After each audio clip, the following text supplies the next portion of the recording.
you. Thanks, Joe. Yeah! You want to run or you want to duck down? You want to duck, just go over and get onto the bench and stay there. You play to win the game. My message for the fans, we're all frustrated with where we are right now.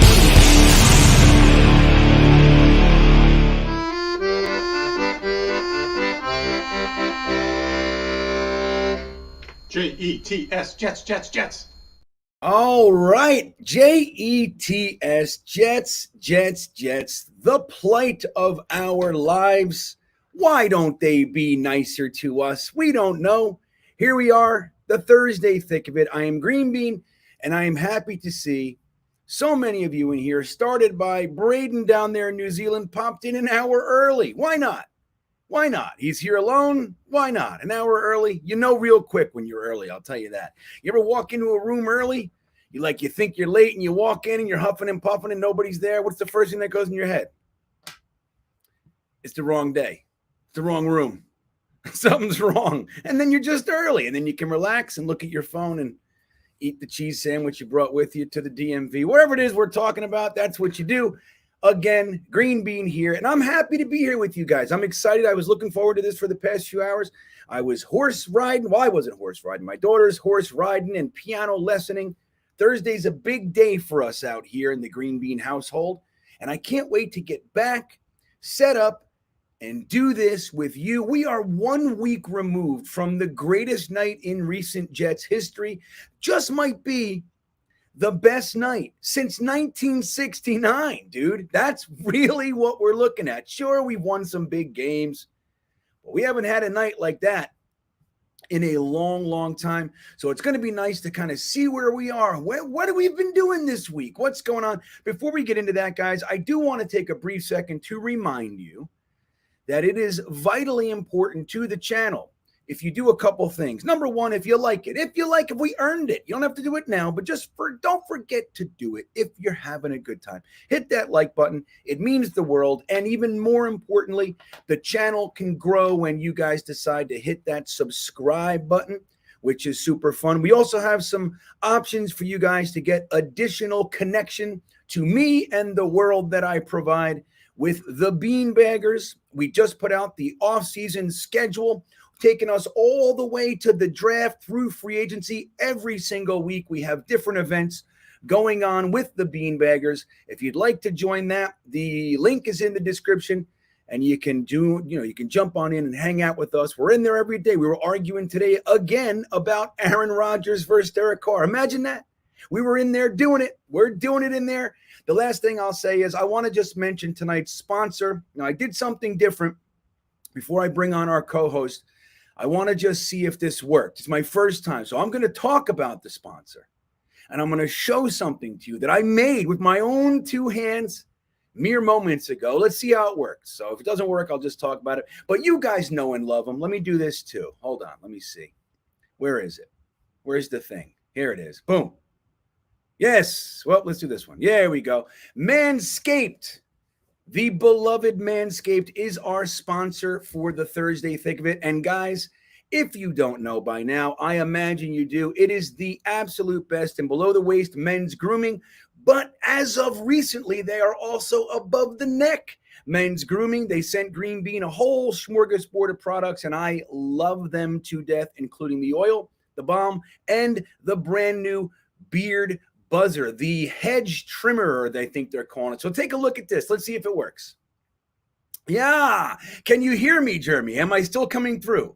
Can you hear my voice? Yes. So this is a commercial I made. That is the beard collection. Look at this. I'm all kinds of high tech this week for Manscaped. And look at these products right there. You're looking at the Lawnmower 4.0, the Weed Whacker, 2 products we've given away on this very show, and the wide array of different products that help keep your balls all nice and good for whoever sees them in your life. I hope somebody does see your balls in your life. And guys, you can save 20% by clicking on the link in the description or just going to manscaped.com and using the promo code GreenBean at checkout. Save 20% and free international shipping. Thank you to Manscaped.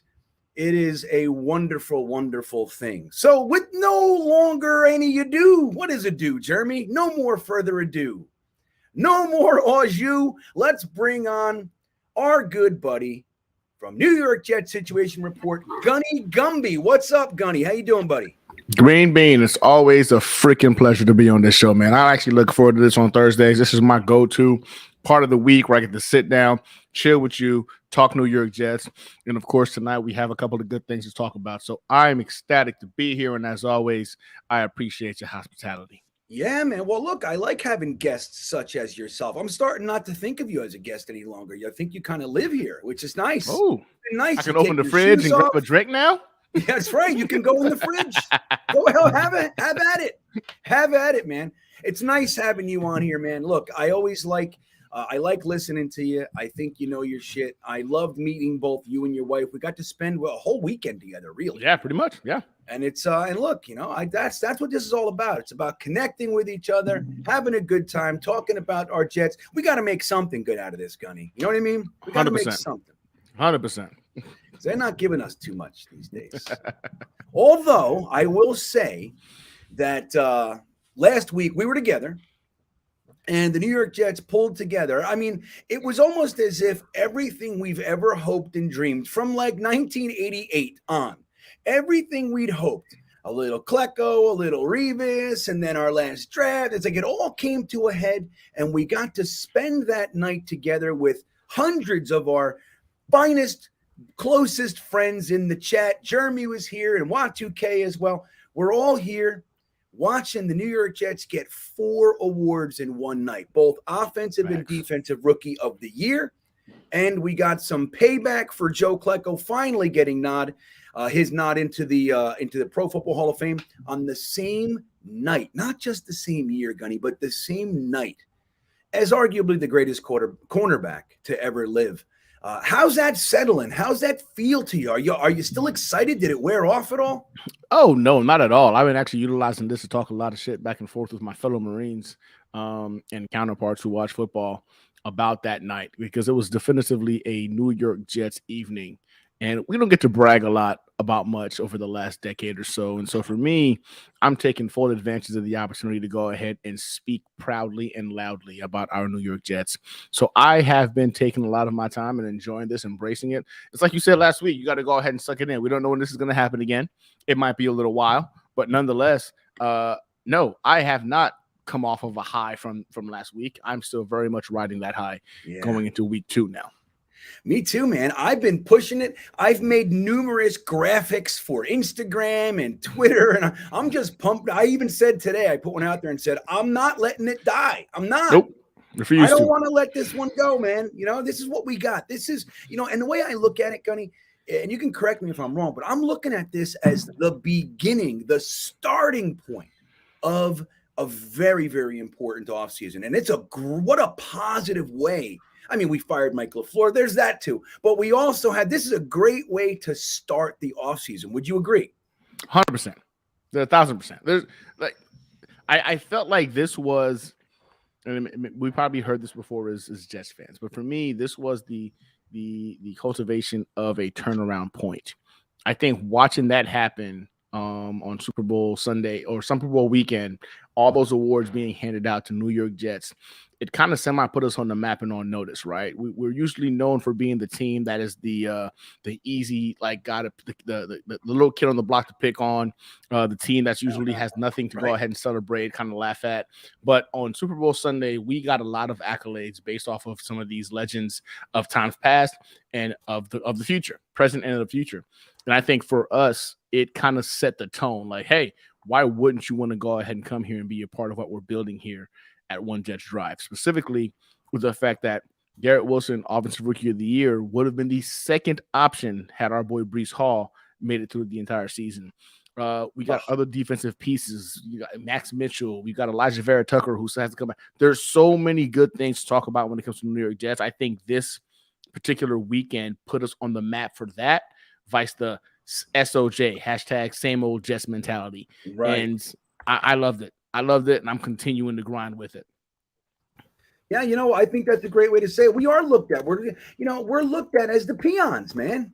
That's what we are. We're looked at as the peons of the NFL. Look, and a lot of fans out there, I think even media, they enjoy having us. Because look, I get into these debates all the time with with Detroit Lions fans or Cleveland Browns fans or even Cardinals fans. They get a lot of hope and get dashed on the rocks too. But like there's lots of teams out there, the Panthers, and they suck. And like the Lions have sucked forever. But they still don't have a damn thing on us. Like we suck too, but we're embarrassing suck. Facts. Like we do the silliest things. We have the worst storylines. Like our media makes it bigger than it. Like nobody has quite the suffering that we have.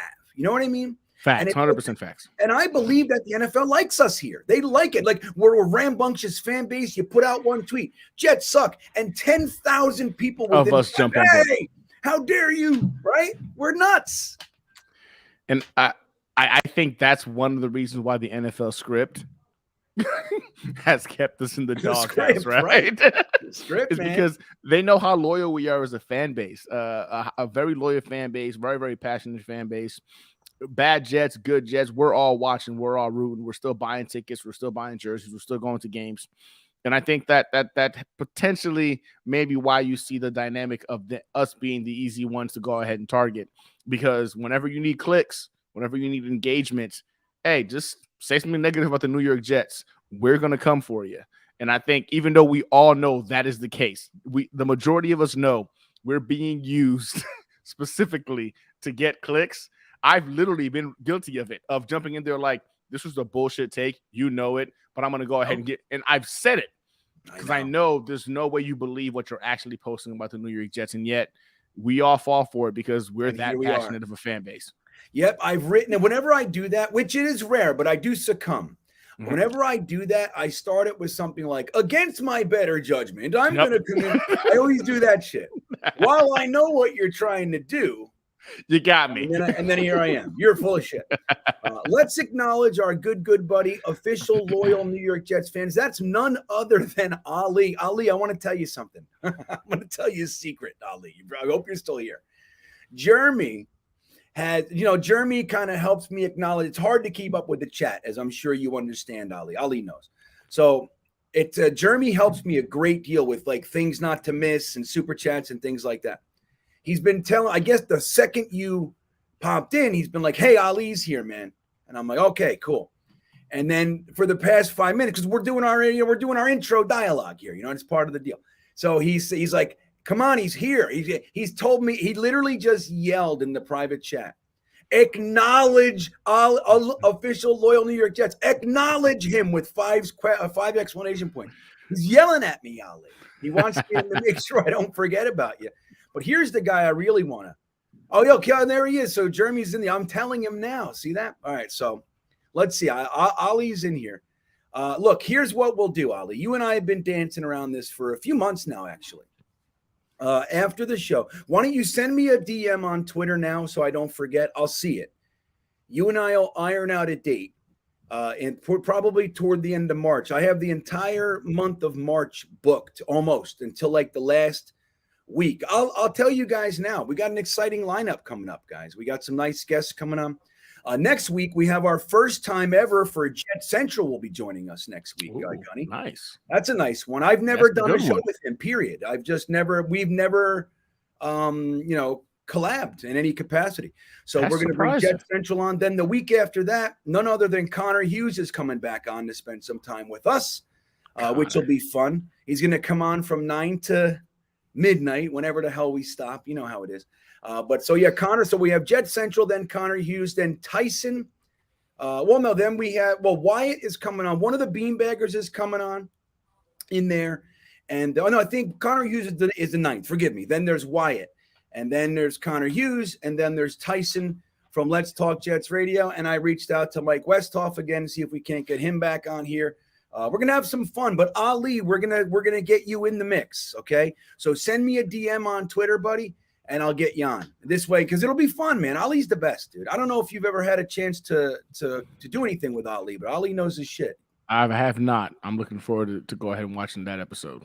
Oh, you're going to be on here with us. What do you mean watch? Oh, Oh, you said next Thursday. I thought you had because you got so many shows going on. All those guests were for this show. That's what. Oh, that's so okay. Oh, I'm feeling really honored now.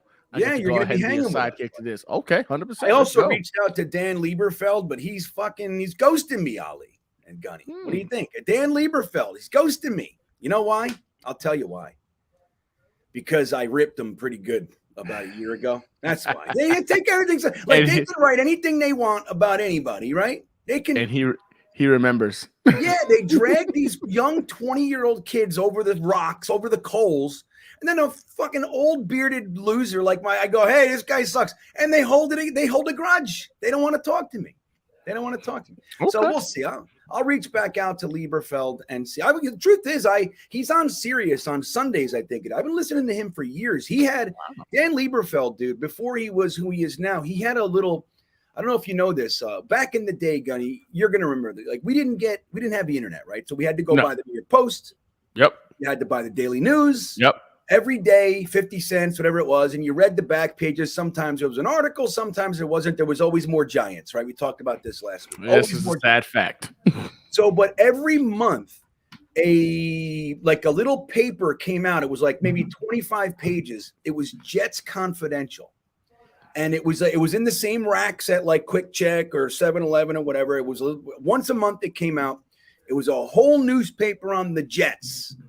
Dude, if it was $1, if it was $5, I think I bought it. I read that thing every month for you because it was the only thing we had, dude. These kids today, they don't know, Gunny. They want to know the struggle. Dude, they don't know the struggle. They don't. We had to go to the damn store, number one, right? We had to pay money every time, every article you wanted to read. You know, like if you ever tried to read it in the store, what'd they do, Gunny? They were like, hey, either buy it or get out. That's right. Buy it or get out. Get out. Don't read this shit in my store. Everybody did it. Get out. God forbid you try it in New York, man. Like in the city, I've done that. I've tried to like open a paper. They're like, ugh. Like, get out of here. You don't suck in one word without paying. Without paying. Facts. That's right. That's right. So look, Richard from Jersey's here. He says that was a great post I made today. Good, man. I'm glad some of you guys enjoy my stuff. I never know, man. I put out things and I don't know. People are just sometimes like the stupidest things I put up gets 500,000 hits. And then I put work into something, Gunny, and it gets 10. I don't know. I don't understand. I stopped trying to figure out the algorithm. You know what I'm saying? Jets fans are going to be Jets fans. They like what they like, and it don't matter. You think you got it figured out, then they surprise you, and you're like, wow. That's right. It really is the truth. For like 10 likes. Yeah. Y2K reminds us that when Ali's on and Connor Hughes, you have to leave during those are the rules. So Y2K saying you can't hang out during those times. I'll be in the background watching. No, you'd be good. You're going to be on here with us. But yeah, so we'll have some fun this month, everybody. Let's say hello to a few people in the chat. Patrick Zanelli's here. A fungus among us saying hello to you, Gunny. There you go. Look at this. Everybody loves some Gunny. Mark Riz. Oh, okay. That's right. How y'all doing tonight? Appreciate you guys for checking in. I appreciate that. Mark Riz, famous for every show he does this. This is what he does. It's on the screen. I think we met Mark. Mark was at you remember at the roller coaster event and watched the season opener. Good dude. Mark was taller. You know what's funny? Because I see Mark. I have it in a minute, but we do the classic game streams as beanbaggers, and he would for the first year he came on to every single one. And I always thought he was shorter. It's like with Jeremy. I thought Jeremy was 5'4". I swear to God. Same here. I shit you. He's like almost 6 foot tall, Jeremy. When I met Jeremy, I was actually surprised. I was like, in my mind, this guy was bigger than life. I was like, man, I wasn't expecting him to be taller than Jeremy. That was surprising. It's really funny, but Mark's about 3 inches taller than I thought he was. 3 or 4. He's tall dude, big dude. Yeah, he is. You never know. On screens, we look weird. We don't know. You know what I mean? So anyway, Mark's here. Tony Alexio's here. Now, we're going to talk about Aaron Rodgers a little bit tonight, guys. I want to make sure you know that. Okay, I'm sure you understand. It's part of the deal. Tony, who's Strevler, he's the president of the Chris Strevler fan club, Tony Alexio. He says Rodgers is playing games with the Jets. Now, this is why I disagree with that, Tony. And I'm curious to hear your thoughts on it, Gunny. Okay. He told everybody this weeks ago. Like he's not like changing it and dragging it along. He's saying, hey, I have to think.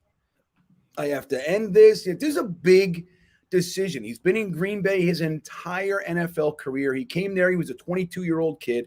Now he's what is he, 39, 41, whatever the hell he is? 39.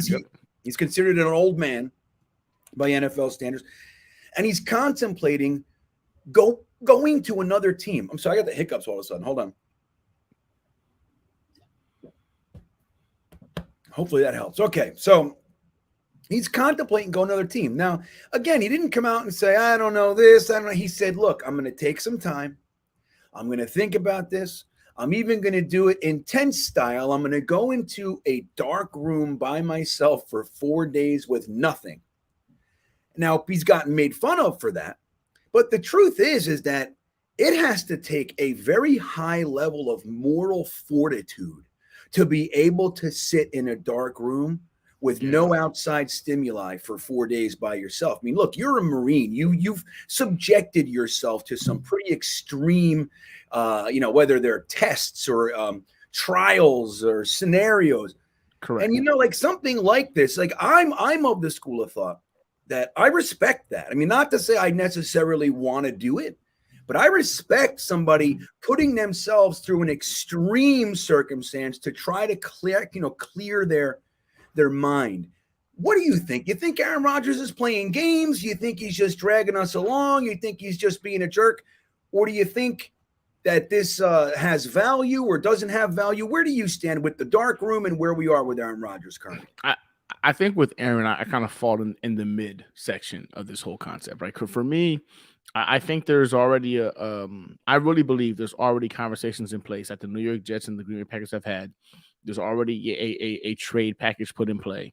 And I think Aaron kind of knows it. And I think he just enjoys the attention that he gets from being able to do this like every single season for the last 3 years.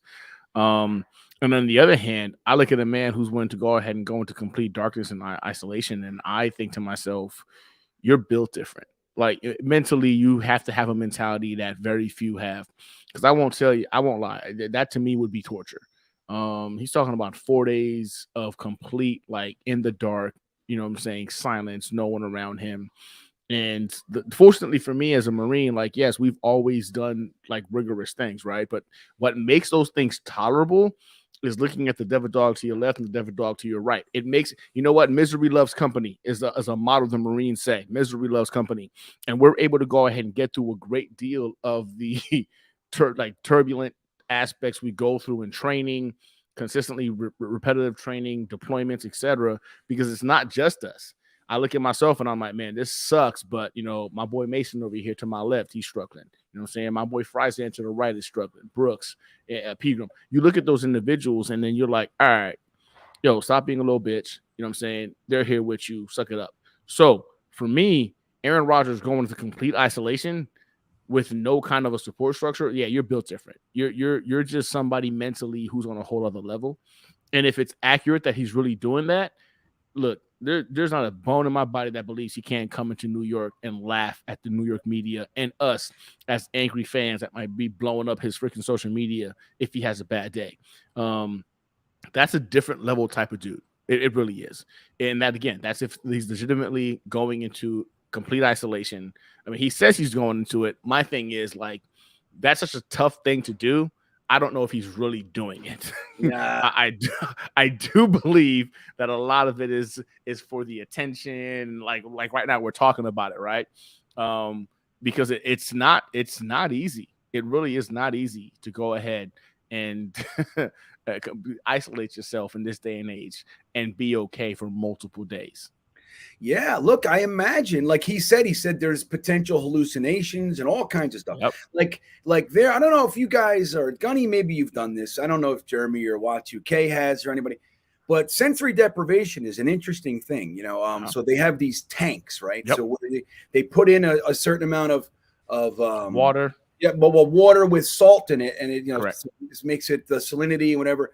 Makes it sort of specific buoyancy to where you don't sink or float. You just stay. It's almost like you just sit right there. There's no pressure on your body. Nothing. So there's nothing. You don't feel anything on your arms, legs, back, whatever else. The other thing is it's complete and total darkness and complete and total silence. And you do an hour, you do 4 hours, and it's one of those things. I have very, very close friends that have done it. My one good friend said quite literally, I think he did 4 hours. Right toward the end of it, he said he literally started to see a white tunnel, like floating like a tube, where he kind of started to get sucked into, and he was like going and it's like, because it's an incredible thing. The truth is, our minds are packed full of something called DMT, right? Every animal, every plant in the whole planet has it. We have it. It comes from the pineal gland and all this kinds of stuff. And if you can activate that, there's a lot of people that believe that that's the third eye, that's the connection to the spiritual world. So, hey, man, maybe Aaron Rodgers is going to go in this thing. Maybe he comes out and he says, this is how you step past Brett Favre. You're going to go down there and you're going to be the one that takes the Jets to the Super Bowl. This is going to be the final piece to your legacy. Brett Favre couldn't do it. And you can, maybe some little old witch lady is going to come and visit him in the dark room and tell him, go to the Jets. That's what's going to happen. I think that would be pretty cool. I think that'd be cool. So I don't know. I don't know, Tony. I think, look, it's definitely different, right? It's definitely different than what we're used to seeing here. But hey, God bless him. It definitely takes character. It takes something. Like, you've heard, like, O'Leary said he thinks he would make it about 3 minutes. I think he said he'd like, I'm out. I'm with Matt on that one. I'm telling you, it's so I've done that. The Sensory deprivation. I have. What was that like? Talk to me. It was. Hold on, bud. Sorry, my son is bringing me another beer. Yeah, good boy, good son you got there. Nice. Kid's awesome. I bet. Got awesome parents. That's big. Facts. It's his mom. His mom does the good portion of the heavy lifting. I get to come in for the fun stuff. That's right. That's right. But yeah, so we did it. My wife and I did it for like an hour. I hated it. I absolutely hated it. And it was to me. What happened? What was it like? So it's disorienting, I guess is the biggest word. And you're right. Your brain does ridiculous things when it's disconnected. I remember being in there and just dreaming about my deployments. Like I was back in my deployments and whatnot. Wow. And a state of uneasiness, discomfort. Like it's all based off of where you're at in terms of your current state of mind. Jessica was very calm. She's an individual that prefers the silence and the quiet. She likes her mind to wander and whatnot. I hate it. I want my mind to be distracted. Like even when it's great. My wife is so amazing that she's allowed me when we go to bed to keep a TV on, even if it's on low volume, just so I can fall asleep. And even if she turns the TV off after I fall asleep, I'll wake up because it's just too quiet in the room. Like I'm that guy. Yeah. So Jessica's an amazing human being, but like she enjoyed it. She loves the peace and quiet of it all. She felt it allowed her to be more serene, more calm. I felt anxious. I felt disturbed. I can't. So I'm with Matt 100% when he says 3 minutes, brother. That's about 2 minutes more than I felt comfort in in that whole experience. So I will never do it again. Never do it again. Which is why. No, please. I'm sorry. I didn't mean. Which is why I'm like, when I hear Aaron Rodgers talking about 4 days, I'm thinking this guy's insane. Like you're built different if you want to be in complete isolation and silence for that long of a time frame. My brain wandering is not something I wanted to do. I enjoy the fact that it can be distracted even in my sleep because it's hearing bits and pieces of white noise, so to speak, when I fall asleep. So yeah, now Aaron Rodgers pursuing that to me is just insane. So me and Matt are on the same wavelength. I can't. I don't want to do it. I hate it. Well, that's the thing. Like you're not alone. And look, but here's the cool thing about it. In the same way that I would respect that, like you're not the only person I've ever heard that needs to have the TV on or some sort of white noise. And there's a lot of loud heads, man. There's lots going on, and to quiet that takes all sorts of different methods, right? But in the same way that I'd be fine with that, like going, oh yeah, well look, that's the way Gunny's built, man. shouldn't we be, just because we don't understand this, shouldn't we be like, well, that's what he does? Like, what's the difference? Is it weird? I don't know. Exactly. It's just not standard. It's not what we're all doing, you know? That's the way I would put it. It's not it's not standard. It's not the norm, right? Like everybody has their own way of doing things, and which is why I'm impressed and baffled at the idea of even doing it. So that's also why I think I have a hard time believing Aaron Rodgers is going to do this for 4 days straight. Yeah, I don't know if he knows what he's really about to get himself into. But I guess he'll find out, or we'll find out. If he does the whole 4 days and he comes out, you know what I'm saying, like smiling and everything's great, that dude is different. But if he does like a day or a day and a half and he's like, this was the worst decision, I'm like, okay, so you're normal. You're human. You're human. He might. He said that he can leave anytime. I'll tell you what, though, if he comes out and he just walks out with a Jets jersey on or some shit like that, you know what I mean? Like he comes out, he puts the hat on. I'm taking my talents to New York, Broadway, or whatever the hell he says, you know? What up, friend? All of a sudden, everybody's going to be like, we love it. Dark rooms and ayahuasca for everybody. That's what it's going to be like. I'll tell you. So I want to just say, James Paolini is asking how old I am. Well, that's the contest. You got to guess, buddy. You got to guess my age. The closest person gets a pat on the back. How's that? So I'm 50 years old. That's what I am. I just turned 50 in December. Now, Billy Blanco is saying shout out from Charlottesville. Are you in Charlottesville, Billy? I'm not in Charlottesville. That's my city. That's where I am. I'm right around there. Charlottesville UVA basketball, everybody. Pay attention. Better recognize the U's doing good down here. 3 or 4 years ago, they were the national champions. So this is not a joke. We're on it. But anyway, let me know where you are, Billy. We'll come over. I'll come over. We'll have some coffee. What do you think, bud? I've met people awesome. before. So look, I'm going to say this. We have a little thing now. Speaking of Aaron Rodgers, I'm going to play you guys a clip. Right, there was a clip, a segment, let's call it, on that show, GMK or whatever the hell it is, with Keyshawn and Kellerman or KMJ, some shit like that. Now, I didn't have the time to cut it all up, but I have an idea of where I am, so I might have to bounce it around a little bit. But guys, what we're going to look at right here, and then we're going to talk about it, is that there was a conversation going on with why the Jets should just get Carr and put this to bed. And then there was another comment that kind of takes that comment and puts it in its place from a certain angle. So let's take a second. And Patty Grimes says they could do it. All right. Nice, Patty. But so let's check this clip out, and we'll see what we think after it. Again, I might have to jump around a little bit here, but I think I'm okay. So let's start. Let me know if you, Gunny, when I push play, let me know. Just say yay or nay if you can hear it good. Okay. I got you. Championship game. It's Can you hear it? Yep, it's good. All right, here we go. unlikely any given quarterback wins a Super Bowl in 2 seasons with any team, right? Like, it's hard. But if you get to an A and you lose and you have to mortgage your future, all the draft picks for Aaron Rodgers, and that's probably versus Derek Carr. All the Jets really need is a competent, experienced quarterback who can make some plays, be a good leader, all that kind of stuff. You might have 5 years with him, 5 bites at the apple. Maybe that's a better situation. You don't have to sacrifice all your draft picks. And Not then Jimmy G. Then Key came. You don't like Jimmy G to the Jets? That's your guy. He could. That's your guy? Yeah, Jimmy G could work. Right. But Derek Carr's a bigger arm. But Key said the following. Yeah, but Aaron Rodgers, boy, she's pretty. And it's true. Aaron Rodgers gives you extra. But I still like Key, Derek Carr to the Jets. I like him on the Jets. I think he's a better option for them, given what you have to give up to get him. Maybe, because I don't know what you got to give up to get him. I got to kick the tires on her and find out what she's talking about, meaning Aaron Rodgers. Like, I got to find out. Let me have a conversation. Yeah.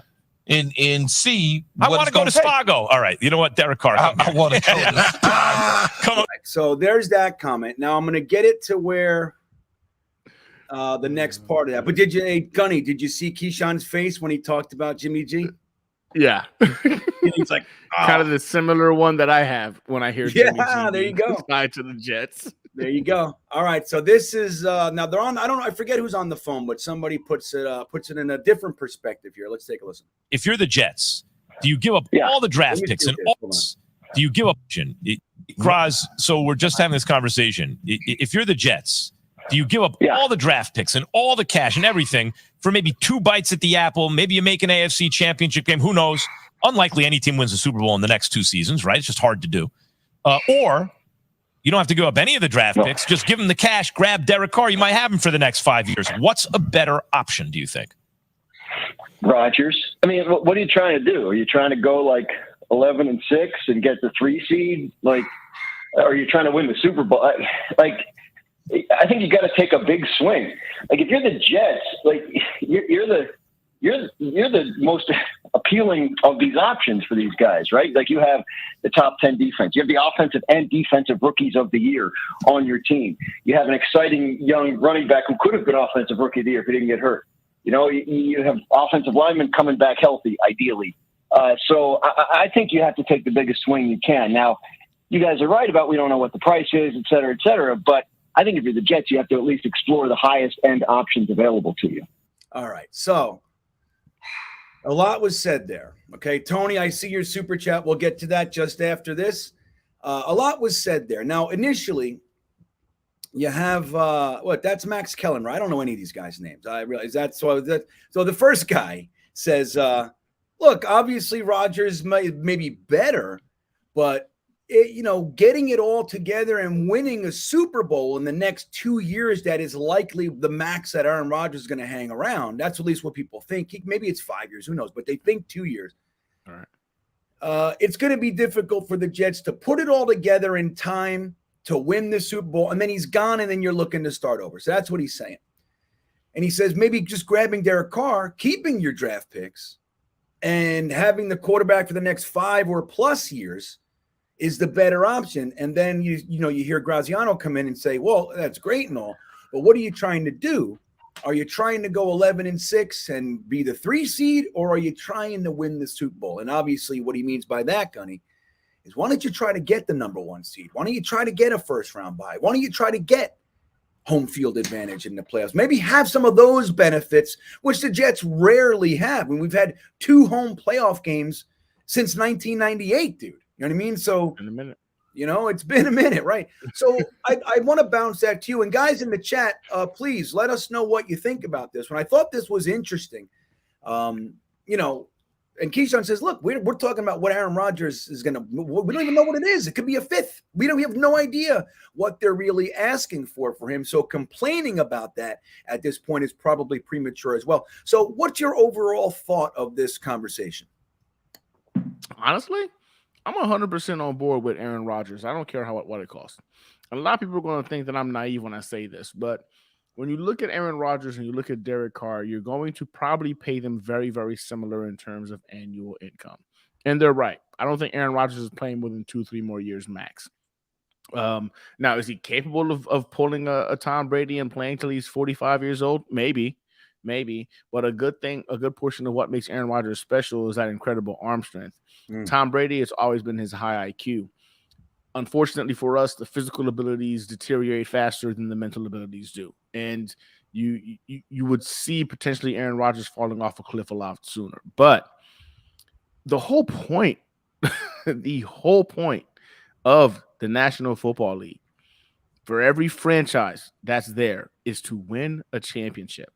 The whole point for every fan that roots and spends money and watches their team is to see their team play and win in a championship. Like, if you were told, hey, listen, your team will never, ever win a Super Bowl, but congratulations, you guys can make the playoffs here and there.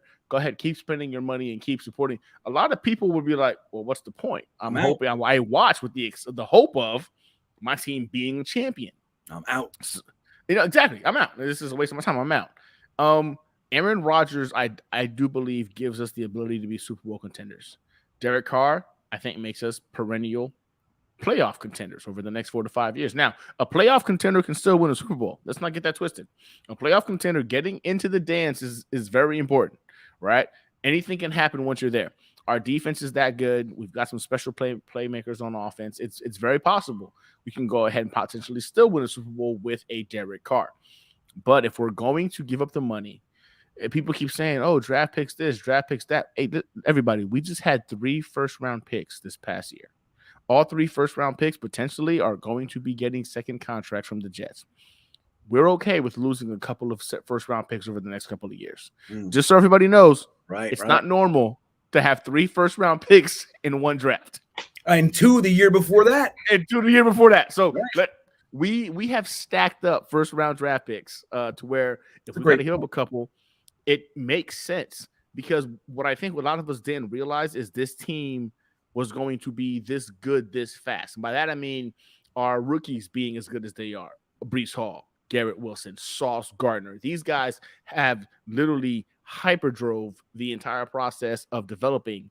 And now when we thought we were 2-3 years away, we're like, oh, shit. If we had a competent quarterback this year, we would have been AFC East champions. And that was the only hindrance. Right. I'm all about Aaron Rodgers. And if it costs us two first-round draft picks to do it, I'm okay with that. Ideally, I would like it to be a first. If it's going to be this year's first, the 13th pick, listen, next year's pick is going to be a conditional freaking first. Because if Aaron Rodgers is playing and we make the playoffs, we'll make it a first. If he's not playing, it's a second. Well, that's my only. But to that point, yeah. What if they say, hey, look, we're not going to lie to you. We're just telling you the way it is. The Raiders are offering 2 first, no questions asked. Do you raise it? Yeah. Yes. Yeah. I do believe. Right. Yeah. At that point, we're talking about hopefully we're banking on Aaron Rodgers deciding to play year 2. That's my biggest concern about Aaron Rodgers isn't his ability. It's not about his ability to go ahead and play the game. This dude still was a top 10 quarterback this year with a broken freaking finger on his throwing hand, with no discernible wide receiver 1 on his roster. So, I do believe Aaron Rodgers has still got the ability. It's the mentality of doing this every season of, hey, will I play? Will I not play? That's where it's like, man, is 2 first-round picks worth potentially having the guy for 1 season? Or are we going to see him potentially the following season? And that's where I get nervous. But if it's like, hey, this is the only way you get him is if you put up the 2 first and you take a gamble on him playing next year, I think I'm about paying that price. Because let's be honest, if Aaron Rodgers is on the team this year anyway, that first-round draft pick next year is going to be a late first, pretty much borderline a second-round pick. So it's not as if you're giving up legitimately ideal capital for Aaron Rodgers, because he – literally, with Aaron Rodgers this year, the New York Jets win the AFC East. With Derek Carr this year, the New York Jets win the AFC East. Hey, surprise. With Jacoby Brissett this year, the New York Jets were that good. They would have won the AFC East. Yeah. And people don't realize how good this team was because the record still speaks for itself.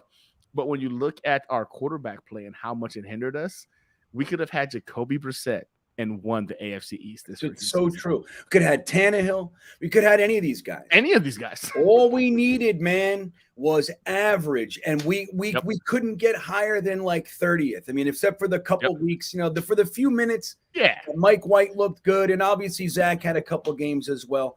But other than that, yeah, right. It's nowhere near enough. Now, I want to point something out. Yoitz is in DC. What's up, Yoitz? Good to see you. Glad you're here. And I know it's I know, but you're Yoitz to me, buddy. And Billy Blanco, you're over there by Wegmans. That's where you are, huh? You're over. That was my gym, Planet Fitness, for 3 years. I would go there every day. Every day. I was right by your house, buddy. I didn't know you were there. You should reach out to me.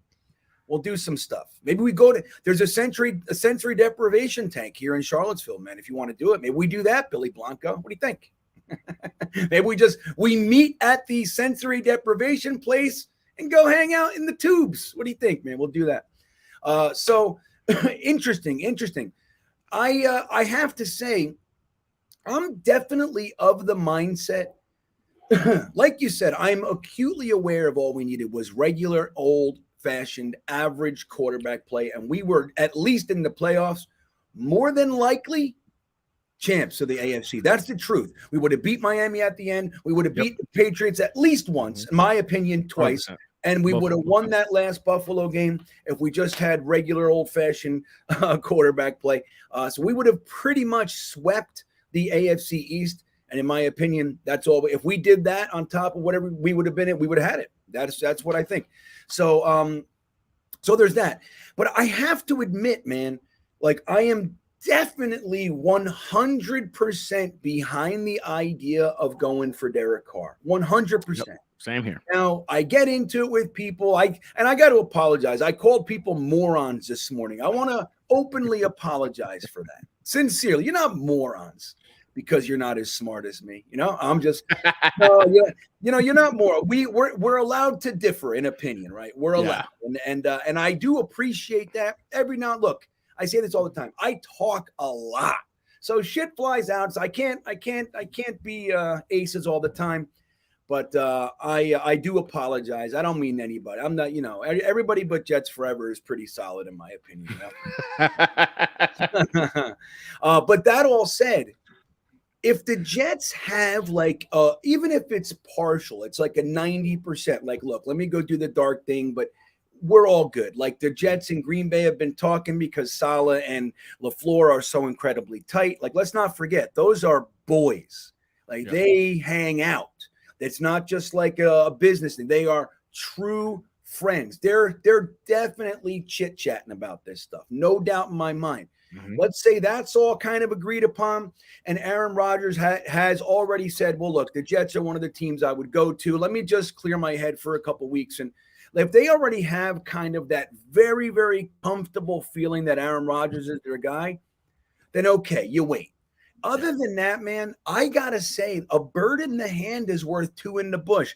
And Derek Carr is a fine quarterback. And I don't mean fine like, he's fine. I mean fine like fine. Like he is good. That is a fantastic quarterback option, from my opinion, and would instantaneously be the best quarterback we've ever had, not named Joe Namath. I mean, and look, and there's even that argument, man, if you want to talk statistics and all the bullshit.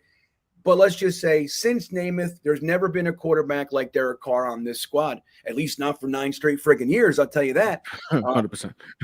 We have those years, those miracle years every year. But look, again, Derek Carr's down years are where Ryan Fitzpatrick miracle years meet.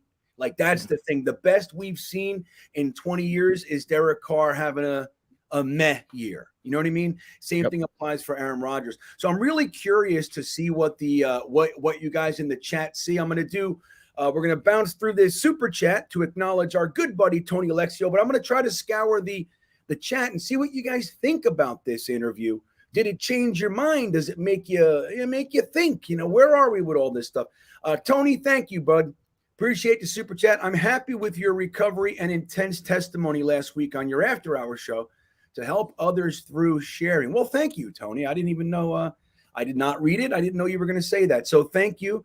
I appreciate it. You guys know it. The after-hours show, if I ever do that, it's not every week anymore during the draft season, because I do the late Monday show.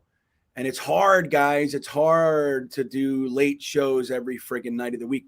But especially when I'm trying to do morning shows and blah, blah, blah, blah. But so I did one this past week. And if you guys have ever attended one, it always ends up devolving into something other than football. It just 9 times out of 10, it ends up being like a conversation between friends. You know what I mean? And that's where we got into some addiction stuff. And I don't like to make that and, to talk about it all the time, but I'm perfectly happy to. So if I can help someone with that sort of stuff, if it does ever land there, and if you're ever struggling, I've had probably a dozen people from this world reach out to me on DMs, and I've kind of, I've helped out a little bit. Just know I'm always here, man. I understand, and I've been there, guys. I've literally slept in hallways in Newark and Patterson, for that matter. I've been beat up and been jumped in crack houses and had my head split open in projects, and I've been there, man. I know what it's like. If you're struggling, just know you're not alone, and there's always somebody out. There's always help, man. There's always a solution. I want you to know that. So let me see what the chat says here. I haven't done the dark room, but I've done the dark life there, Gunny. I've had a dark period. Okay. D. Vieira, what's up? He says, I'd rather have Aaron the love guru. I thought you said the love gun. The love guru. Right. Okay. So Jimmy Jet says 5 years with 2 void years. Well, let's take a look at it. We can do this real fast. Aaron Rodgers. Now, I'm like I say to you guys all the time, I am not a contract. I'm not a numbers guy. I get lost in the sauce quicker than a lot of other people. It's just not my strength. So I can look at this and we can talk about it, but I'm not coming to you from a position of expertise, okay? Gunny, I don't know where you stand on such things. Like guys like Ryan, I mean, he's great with contracts. Yeah. I'm not that guy. I'm mid. I literally put some time and effort into like understanding it more so over this past like season than I ever have in my entire life. So I'm by no means a professional, but I think I have a good mid grasp of what it entails. Okay, fair. So yeah, I mean, look, I can look at it, right? I'm the same. I understand it, but once you get into like void years and all that stuff, I can't retain numerical stuff like that. I get lost. It just confuses me. It's not my area of strength. So let's look at this. So here's what we got. Can you see that, Gunny? Is it big enough to read? Yeah, I can see it. Yeah, you got it. All right, let me do that a little bit more. All right, so there we go. All right, so here's where we are. We're at 2023. We're right here, guys, okay? So here's what we're looking at. He's got a base salary of $1 million. He had a signing bonus, $12 million, so $13 million over there.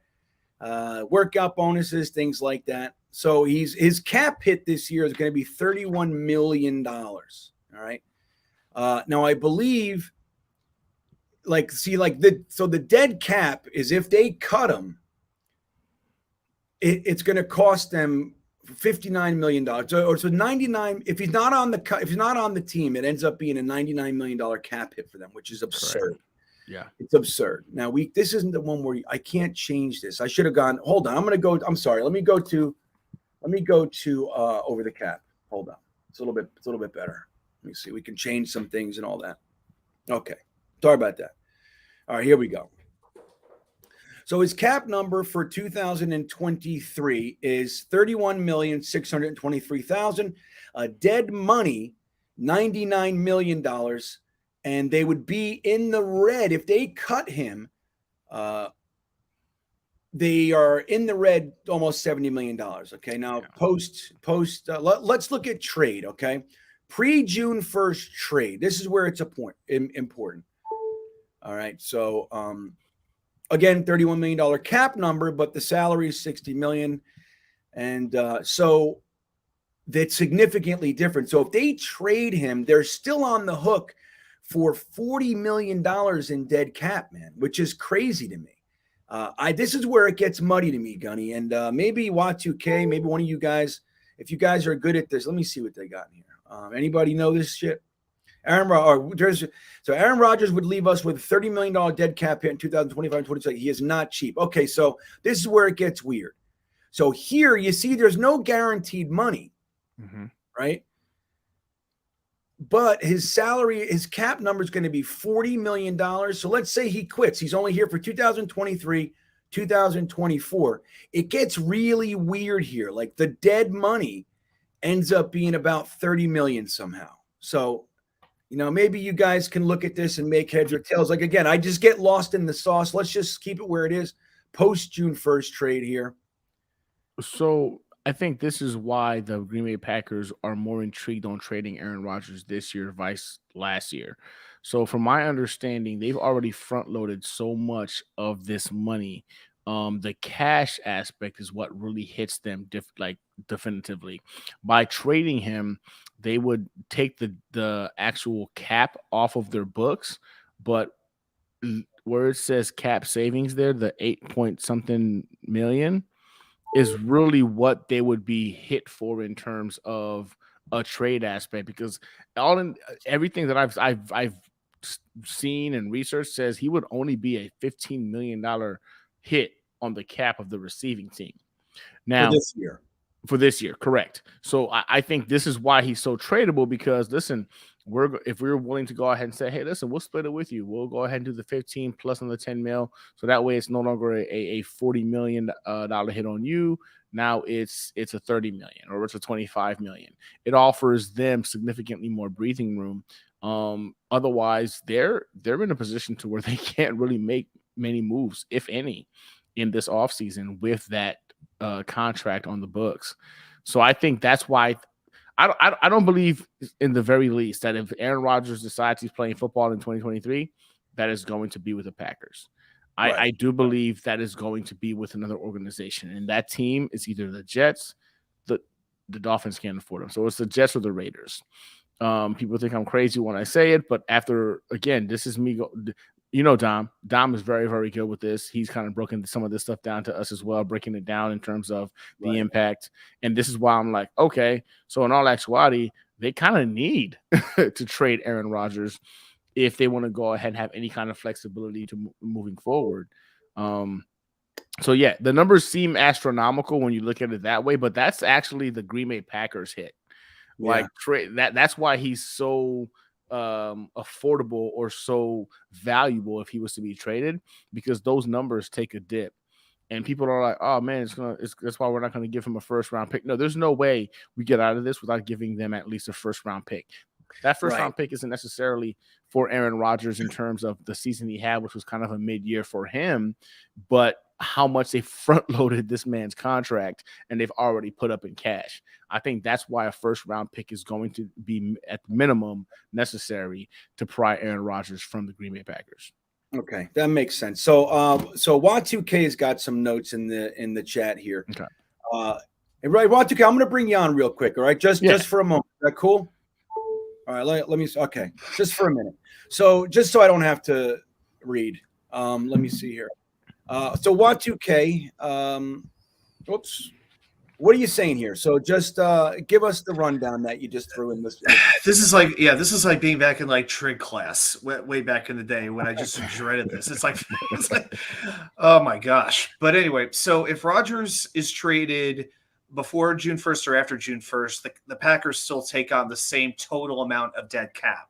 The difference is if they do it pre-June 1st, the full $40 million just goes to this year. If it's after June 1st, they spread it out. It's $15.8 million this year and $24.4 million in 2024. So that's what they would be dealing with. All right. Now, what about, could you have any grasp on what happens in 25 and 26? Because that's one of the kind of, the knives in the back kind of a thing. It's that even if he's gone, you're still paying for him. Now, they could restructure that, though. They can bring him on and say, hey, let's just fix this. We'll give you a whole bunch of money now. And, why should we have dead cap money? Can they do that, Wat2K? What do you know about that? So it's a little bit confusing. I mean, I really think the idea of 25 and 26 was just to have void years to make the cap work out. But I'm kind of going through a couple of things on here. But I mean, they're not void years, but here's the thing. They're basically dummy years for salary cap purposes. That's what 25 and 26 are. There was one more thing that I'm going to try to get back to, but it's clearly because there's like injury bonuses, there's waiver periods, there's different types of options that'll be guaranteed. I mean, somehow this is a 3-year, $150 million contract, but it is the most complicated contract I think I've seen. It really is. I mean, generally speaking, I can have a grasp. This one is weird. Now, look, there's some notes here I didn't see from Over the Cap, and let's see if they can help us. I got some notes too. Yeah, I'm gonna look. Yep, I'm going into some notes too. So I'll be looking some stuff up for you. All right. So he says if Rodgers is on the roster on the 5th day of the 2024 waiver period, his salary for the year and a $47 million option bonus will be fully guaranteed. Crazy. So whatever his salary is, which is 2024, so that his salary is $2.25 million. So it'd end up being $50 million. Okay. Fully guaranteed. The team has 2 dummy years on the contract for salary cap purposes. Technically, they are not void years, but they are not seasons that Rodgers would be asked to honor if he were on the roster. Interesting. So they kind of threw those in there, and they're not so I don't know how much dead cap would apply. Would the NFL just allow you to do that? Like, look at this. It's like, it's kind of nuts. The NFL goes, yeah, just pretend. Throw a fucking $100 million on the back end, and he'll leave. You don't have to pay it. It's fine. I mean, logic would say if you retire, then you're basically forfeiting everything, but that's not how this works. That's what I was going to ask. Yeah, go ahead. If he retires, are we still on the hook for his salary? That should go away because the Andrew Luck contract comes to mind. When he retired, the organization had the option of saying, okay, well, you're retiring. We're pulling all the money that we owed you. But they paid him out because they were like, hey, we appreciate what you've done. It's all due to injury, etc. And they made the decision to pay him out. So I would assume if Aaron Rodgers plays this whole like, oh, I need to go into a room and think about my life for and retires, then that contract becomes null and void, right? It comes off of the cap. I would imagine that's what I don't understand.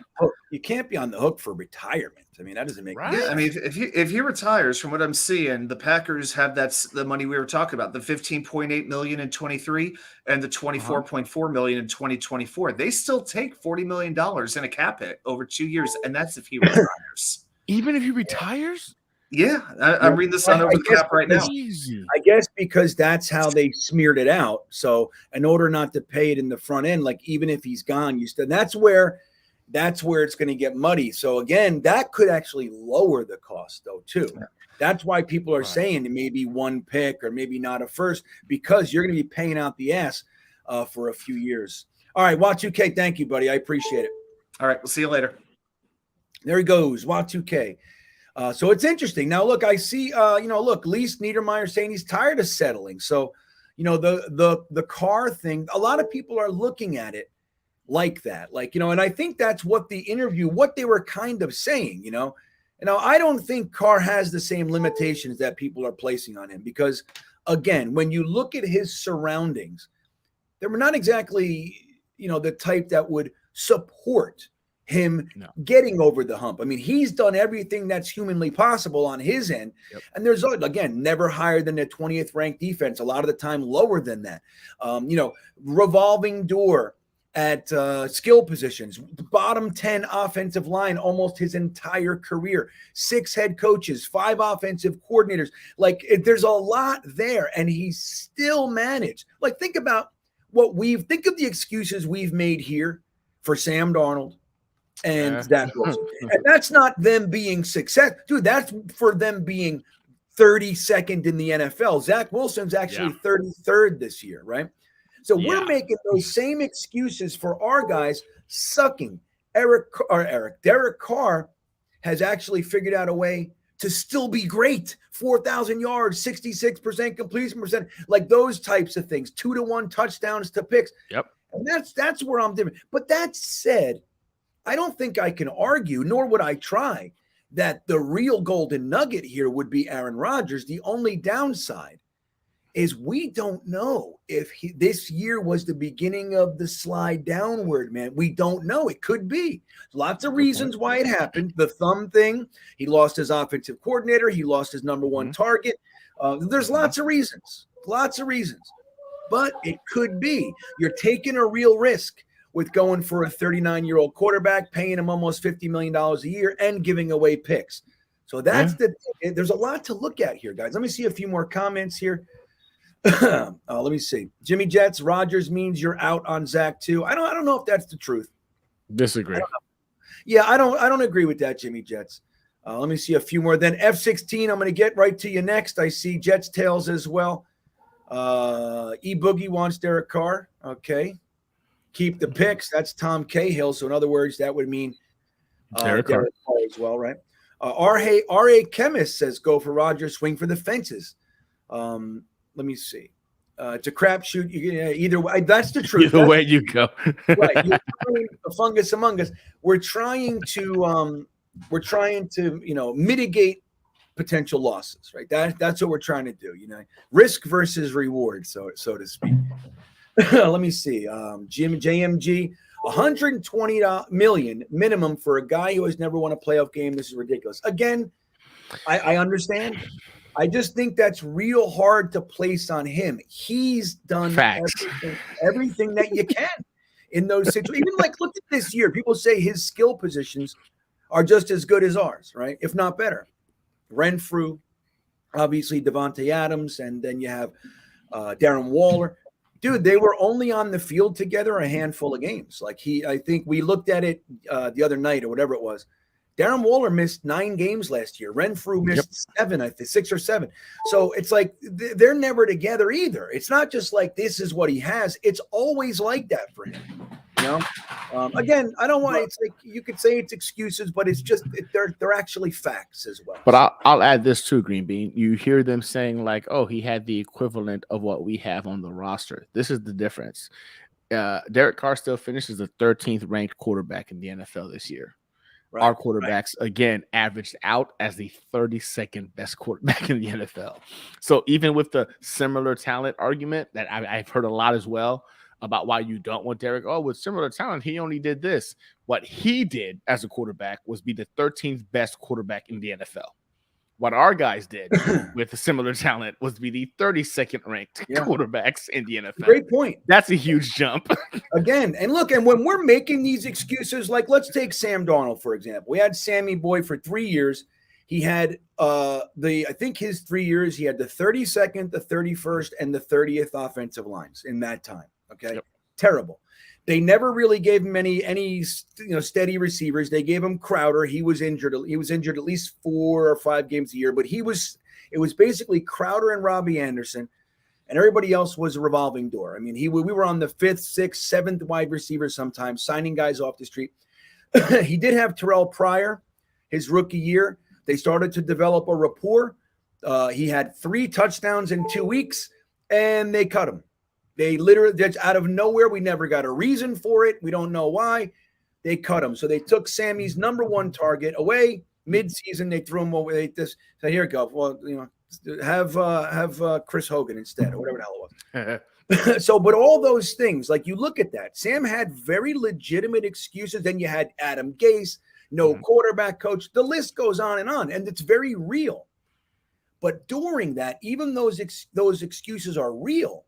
He was the 32nd ranked quarterback in the league. So we're making excuses for why he's atrocious.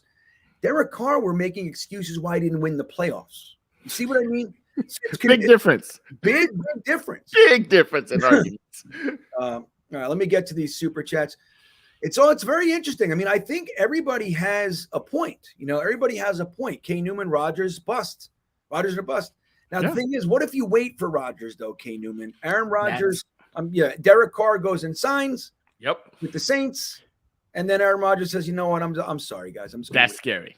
It's scary.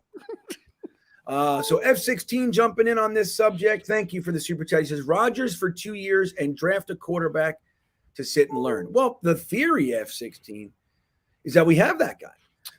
That's the whole thing with Zach. That's the whole idea here with Zach Wilson, is that, okay, we didn't set him up to succeed. All right. His first year, the offensive line, it took them 6 weeks to get their heads together, brand new system and everything. The first few weeks, it looked like they were completely lost. That's the truth.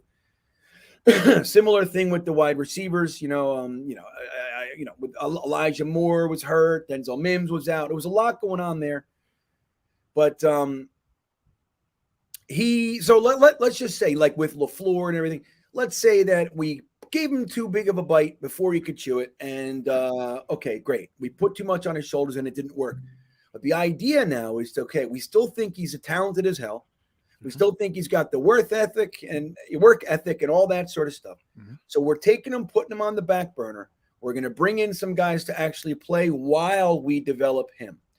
Now, if that is the plan, and we're kind of locked into that plan, unless somebody says, hey, I'll give you a third for Zach, well, whatever the hell, then you can consider that.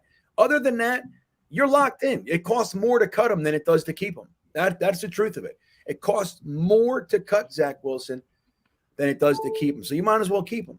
So if that's the case, you got to have a viable number 2, whether that's Mike White or whether it's Jacoby Brissett or whatever. You can't, in my opinion, it would be foolish, even though both Derek Carr and Aaron Rodgers are known for being healthy all year, both of them. All right. That's another thing we never get. So both of them are known for playing more games than not. Lots and lots of full seasons. Even though that's the case, it would still be unwise to go into the season, whether it's Carr or Rodgers, with a rookie and Zach Wilson, in my opinion. Do you agree? 100%. There's no way. If we get Carr or we get Rodgers, hell, if we get Carr, Rodgers, Tannehill, God forbid Jimmy Garoppolo, I don't believe there's a quarterback being drafted this year. We already have that project individual on the roster. Me and Tigo with Jets actually had a back and forth, like conversation, kind of heated in terms of like the why. Because for me, Anthony Richardson, I kept thinking would be a good project, right? And he feels like Zach Wilson's already on the board. And with me, I said, well, Anthony Richardson, you don't know what you're getting. It's something but potentially upside. Whereas with Zach Wilson, we've seen a lot about him, and maybe he's going to be a mid, backup. I don't think you do that. That's a waste of resources. I think that when you're looking at this 2 years, you don't draft. If you're bringing in Rodgers, your goal is you're going for the Super Bowl. If we get Aaron Rodgers, and I'll say this right now, if the New York Jets bring in Aaron Rodgers, the goal is Super Bowl. If you bring in Derek Carr, the goal is to win the AFC East. Right. That's the difference in terms of the quarterbacks, right? So right now, and I'm with you. I'm okay with either or. I am terrified of waiting for Rodgers to figure his life out. And then freaking 4 months from now, he's like, you know what, guys? Yeah, football sounds good. I want to play. But I don't want to play for the Jets. I want to stay in Green Bay to finish my legacy. That's a legitimate fear. That's a legitimate concern.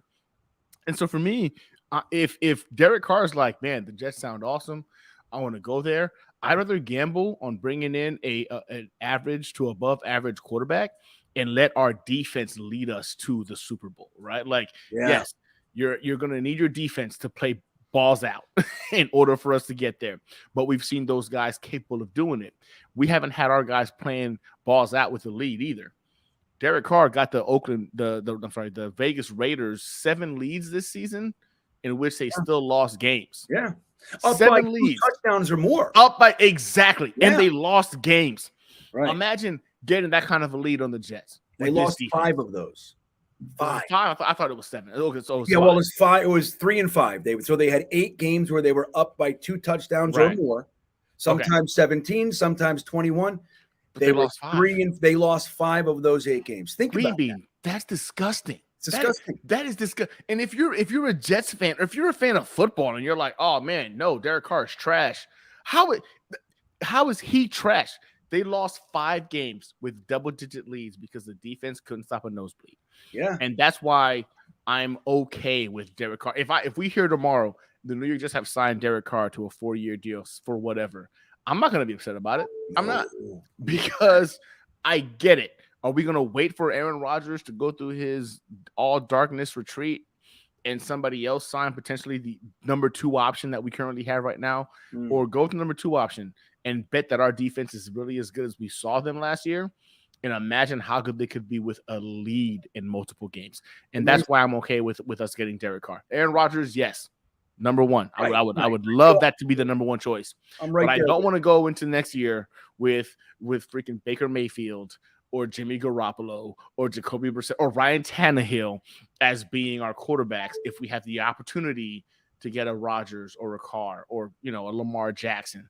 If we get one of those 3 guys, the offseason's already won before we even go into the draft. I agree. Before we even go into bringing other individuals. And yeah, so I'm with you when like you said, the saying is one bird in the hand is better than bird in the hand is worth 2 in the bush. Yeah, 100%. I'm 1,000% on board with that. It's like, do you take the guaranteed $1,000 or do you take the, hey, I'll give you $2,000 next week? Give me the $1,000. Right? Give me the $1,000. Shut up. Because you can get hit by a car next week for all I know. Right. Right. Anything can happen. And that's the whole thing.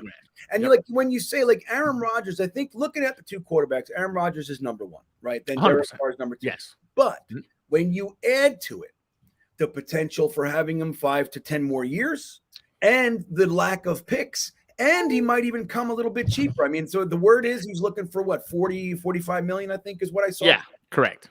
So, I mean, that's technically cheaper because you're going to have to pay the dead cap for Aaron Rodgers. Not even going to be. There's a lot there that could catapult him to number 1. Dude. Number 1. 100%. So, all right. Yeah, it's interesting. Real quick, I see a comment here. Jeremy, just to clarify. No, Jeremy, I mean Newark in New Jersey, not Newark, Delaware. I hear Newark, Delaware is actually nice. I've never been. I see the sun when I drive down. I drive up and down the 95 many, many, many times. And I see Newark, Delaware signs, but I've never actually gone. I hear it's nice. I could be wrong, but Newark, Delaware? Yeah. I've never even heard of it. I think it's pronounced Newark, like not like ours is Newark. Okay, Newark, right? Yeah. They call it Newark. But there it's Newark. But anyway, I'm talking about, creepy, slimy Newark, New Jersey. That's what I'm talking about. And then I got another one. Microfox says, you've been to P-Town. Been there, baby. Dude, I ran P-Town. Well, if you can say from a crackhead perspective. I was a major crackhead in Patterson. That was when running is running. That's right. You want to hear a cool, interesting story? I'll tell you real fast, guys. So for many years, I had a dealer on the street. I would drive into Patterson, and him and his boys they had this house, and he ran the house, and he had these younger kids that worked, and somebody would always be there. They knew me. They would real quick, boom, boom, and I was gone. I would even call him before I got there. Sometimes he'd have it ready. His name was Newborn, all right, in Patterson. Newborn. He ran the show. I actually ended up, he copped me something, and I like $100 worth of stuff, and I never went back, right? I just never showed up again. I never went there. I found a different dealer somewhere else. Now, 15, 20 years goes by. No exaggeration. I end up getting really, really bad, homeless, and I get clean. And I'm down in Miami, Florida, and I'm working at a detox. I'm the discharge planner at a detox, right? And I do intakes. I meet with every patient that's there, and I try to talk to them about the need to follow detox with rehab. And I'm a therapist, right? That's what I do. Okay. So one day, this guy comes in my office, and he's sitting in my chair next to my desk, and we're doing the whole thing. And I'm looking at his chart, his file, and you see Patterson. And I say, "Oh, Patterson, huh?" He said, "Yeah." He goes, "What you know about Patterson?" I said, "Fuck, I know everything about Patterson, man." And he goes, "Oh, yeah." I said, "I used to run in Patterson." And he said, "Yeah, where at?" And I said, "On Governor Street." And he said, "Governor Street?" And I said, "Yeah." And he goes, "Where on Governor Street?" I said, "You know when you're coming down Rosa Parks from whatever, and you make the left and about 4 houses down on the right?" He goes, "That's my house." And I said, "No." I said, "A guy named Newborn." I said, "Did you know Newborn?" And literally, Gunny, he goes like this. He goes, leans back, leans in, and goes, "Who the fuck are you?" And I'm like, I told him, "What do you mean? Who am I? Who are you?" You know what I mean? So he says, "I'm Newborn." I said, No. And my Newborn was a big, heavy guy, whatever. And he goes, he lifts up his shirt, and he has this huge scar from surgeries and all that kind of stuff. He lost all his face. Shit. Dude, he figured it out. That's him. He called his girlfriend. He said, "Tell her what my name is in P-Town." And she says, "Newborn." And so whatever. We talked about his brother, who I knew, all the guys. Some are dead. So listen to this, man. So it's the craziest thing. In all the places in all the world, I'm in Miami, and he's at my desk. I'm his therapist, right? So we talk the next day, man. Listen to this one. The next day, he comes in. He's waiting for me. I come in the morning, and he's standing at my door. And he says, "Kay, can I talk to you?" And I said, "Yeah, man, what's up? You all right?" And he says, he's got tears in his eyes. And he says, "Oh, I'm getting choky, Gunny. Hold on. I'm sorry. Hold on. I might break down." No, I get it, man. That's emotional. Yeah. So he says, "Hey, man, I want to talk to you about something." I said, "Okay." And he says, "I sold drugs to a lot of people's kids, and I sold drugs to people's moms and dads, and I knew that they were spending money, grocery money, and all that kind of. I knew all the time." And he said, "My logic was they're going to buy it from someone. If I'm not here, they're going to buy it from the next guy. So I always justified it." And then he fucking broke down. He said, "But they didn't get it from someone else. They got it from me. And I know babies died. I know mamas died." And he fucking broke down, and he leaned in, and he hugged me, and he was crying on my shoulder, man. Fucking heavy duty. And I just held him for fucking, I don't know, 5 minutes. And I just like pet him, said, "I know, man. I know. Let it out." And I got to receive that. Like, he felt safe enough with me. And I guess he was up all night and everything. But he got to dump that on me. And my old dealer, he dumped all his fucking pain and all this shit from me, because he wasn't a dealer anymore. He worked for the city and everything. Yeah. Oh, yeah, man. Isn't that something? Isn't that a story? That's insane. I'm my wife's a big component of karma, right? And how it all comes back around, how energies speak to one another, etc. And I got to admit that I've kind of seen that come my way over the last couple of years in my life, to where now I'm a big component of belief. Whenever I see it, like, man, the energy you put out there kind of comes back to you, like whether it's good or bad. And in this essence, this was a man that was putting out bad energy and came around to one of his individual clients, so to speak, right? Right. And got positivity from that. So like Isn't that that's something? powerful, man. Like that's the kind of stuff that resonates and sits with you Oh in yeah. terms of the pursuit to be better. Like Yeah. it really does. That's one of my favorite stories. You want to know? So there's a part 2 to that. He and I, we talk. We haven't talked in a little while, but we talk every Christmas. We'll text and stuff. But he and I have actually worked together and gotten like 3 or 4 people sober, clean together. And that's amazing. Isn't that crazy? That's freaking amazing. Crazy shit, man. Talk about a turnaround. Yeah. So he's still clean, man. And he's a fucking rock star. He's a good dude. He's in the program. He's a whole different thing, man. He and I. That's fucking awesome. Yeah, we're brothers now, man. But anyway, yeah. So there he goes. That's my P-Town, Micro Fox. Yes, I've been to. He goes, have you been to P-Town? Yes, I've been there once or twice. Okay. New York Jets Tales, thank you for the super chat, buddy. He says, I'm out on the draft cost of Rodgers. Carr would work and I would be happy. But in my opinion, I think Minshew fills our needs in game managing quarterback. Thoughts? Well, here's the thing. I happen to love Gardner Minshew. Now, I don't know. I can't predict what he's going to be, but he's super young. He just finished his rookie contract, everybody. He's a 6th round pick. So you got to give a guy like that a minute. He's not supposed to come in. He's not Sam Darnold. He wasn't third overall pick, and he's a bust. He's a guy, he came in, he played very, very well. He's got 4-1 or 3-1 touchdowns to interception in his career. He's got a career average of 64% completion percentage. The guy's fine. Now, here's the thing. Here's where I kind of stray from him being the solution. Is we have an opportunity to go for more of a sure thing, right? Gardner Minshew is an X factor. He's a wild card, let me say. He's definitely a wild card. Obviously, Carr, Rodgers, even Jimmy G and Tannehill, these guys have done it, right? Now, they're not as young, so there's that. But Gardner Minshew, when we knew what our offense was last year, I could honestly tell you that if Gardner Minshew was our quarterback, we're in the playoff. That's how I feel. I feel like all we needed was Gardner Minshew last year. That's it. And you're not wrong. We didn't need one thing more. If we had him, we're a playoff team. That said, I have to believe if the Jets end up with Gardner Minshew, it's because they whiffed all over the place. That's what I would say. Facts. They're not just going to go – he's going to be cheap too. He's going to be $10 million, 15 maybe. Yeah. You know? So I don't know about that, man. What do you think? I'll say this. Whenever I realized our season was over, I started looking at the legitimate options available, and the Gardner Minshews and Jacoby Brissett. And I'm a big fan of both of those guys. A lot of people look at me like this.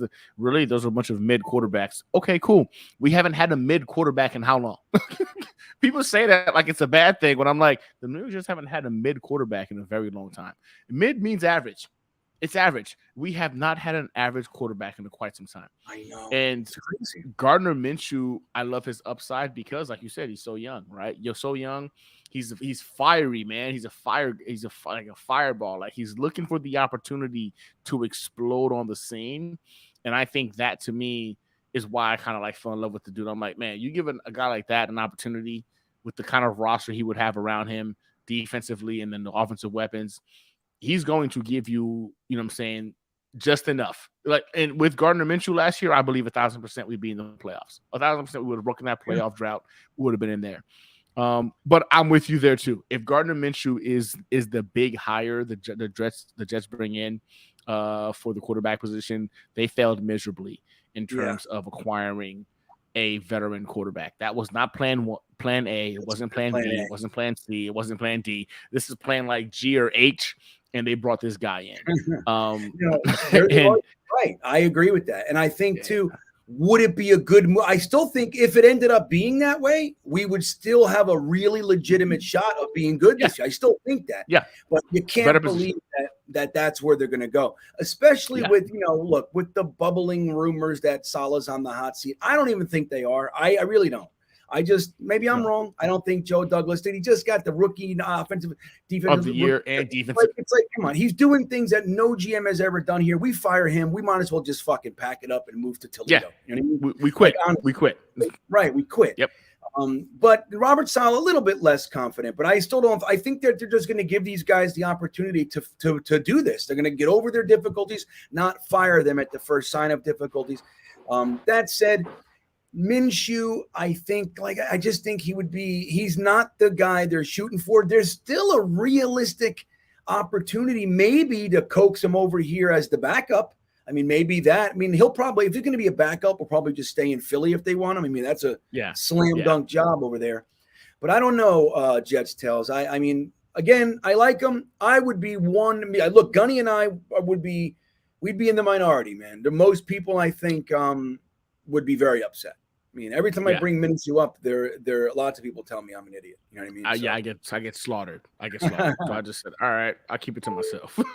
Right. I don't talk about him too much anymore. I made a couple of videos, but thank you, Jets Tales. And Cahill checking in now. He's talking about when we were looking at the contracts with Aaron Rodgers. He's saying yes, Adam, and I think he means Y2K. That's not his name here, Tom. Okay.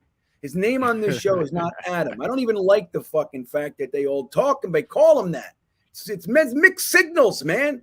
Anyway, Y2K was talking. He says, so this is for you, Adam. He says, couldn't the trade be designated at June 1st?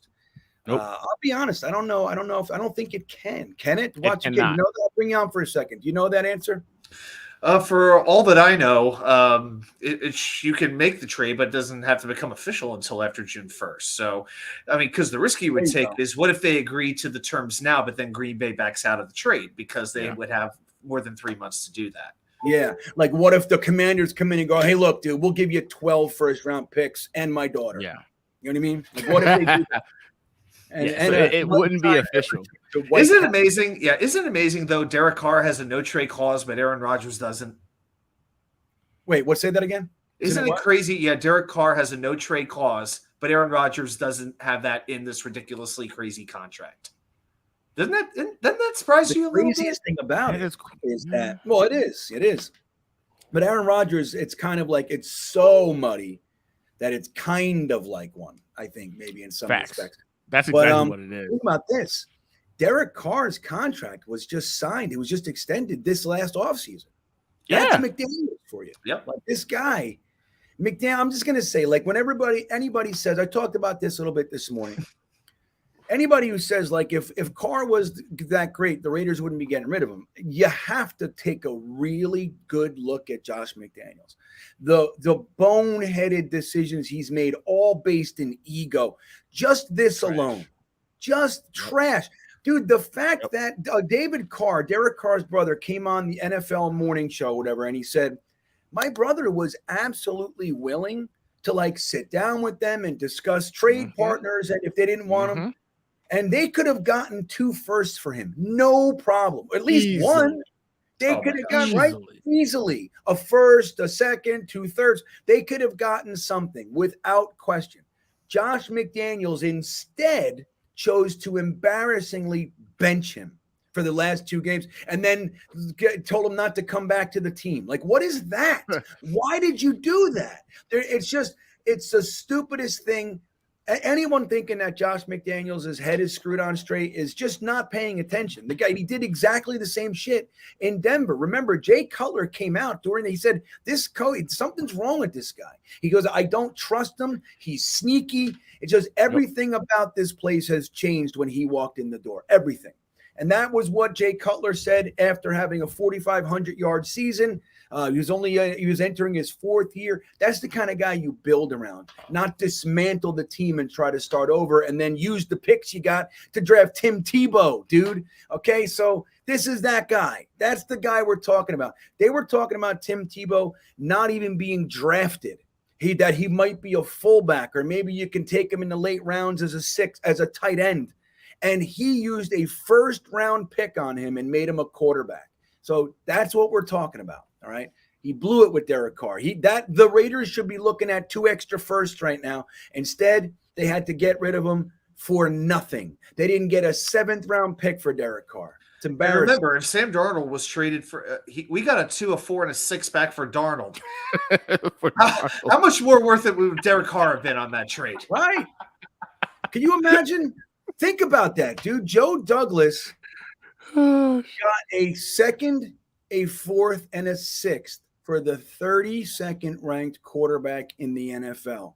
And that was based on, well, okay, Adam Gase kind of ruined them. And it was based on like hope and upside.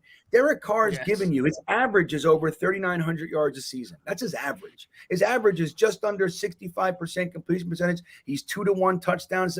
Like, you can't get a first. Why would you ruin that? Like, what is going on in his head that he thinks I can't just be patient and work this out the right way and get my team some additional capital?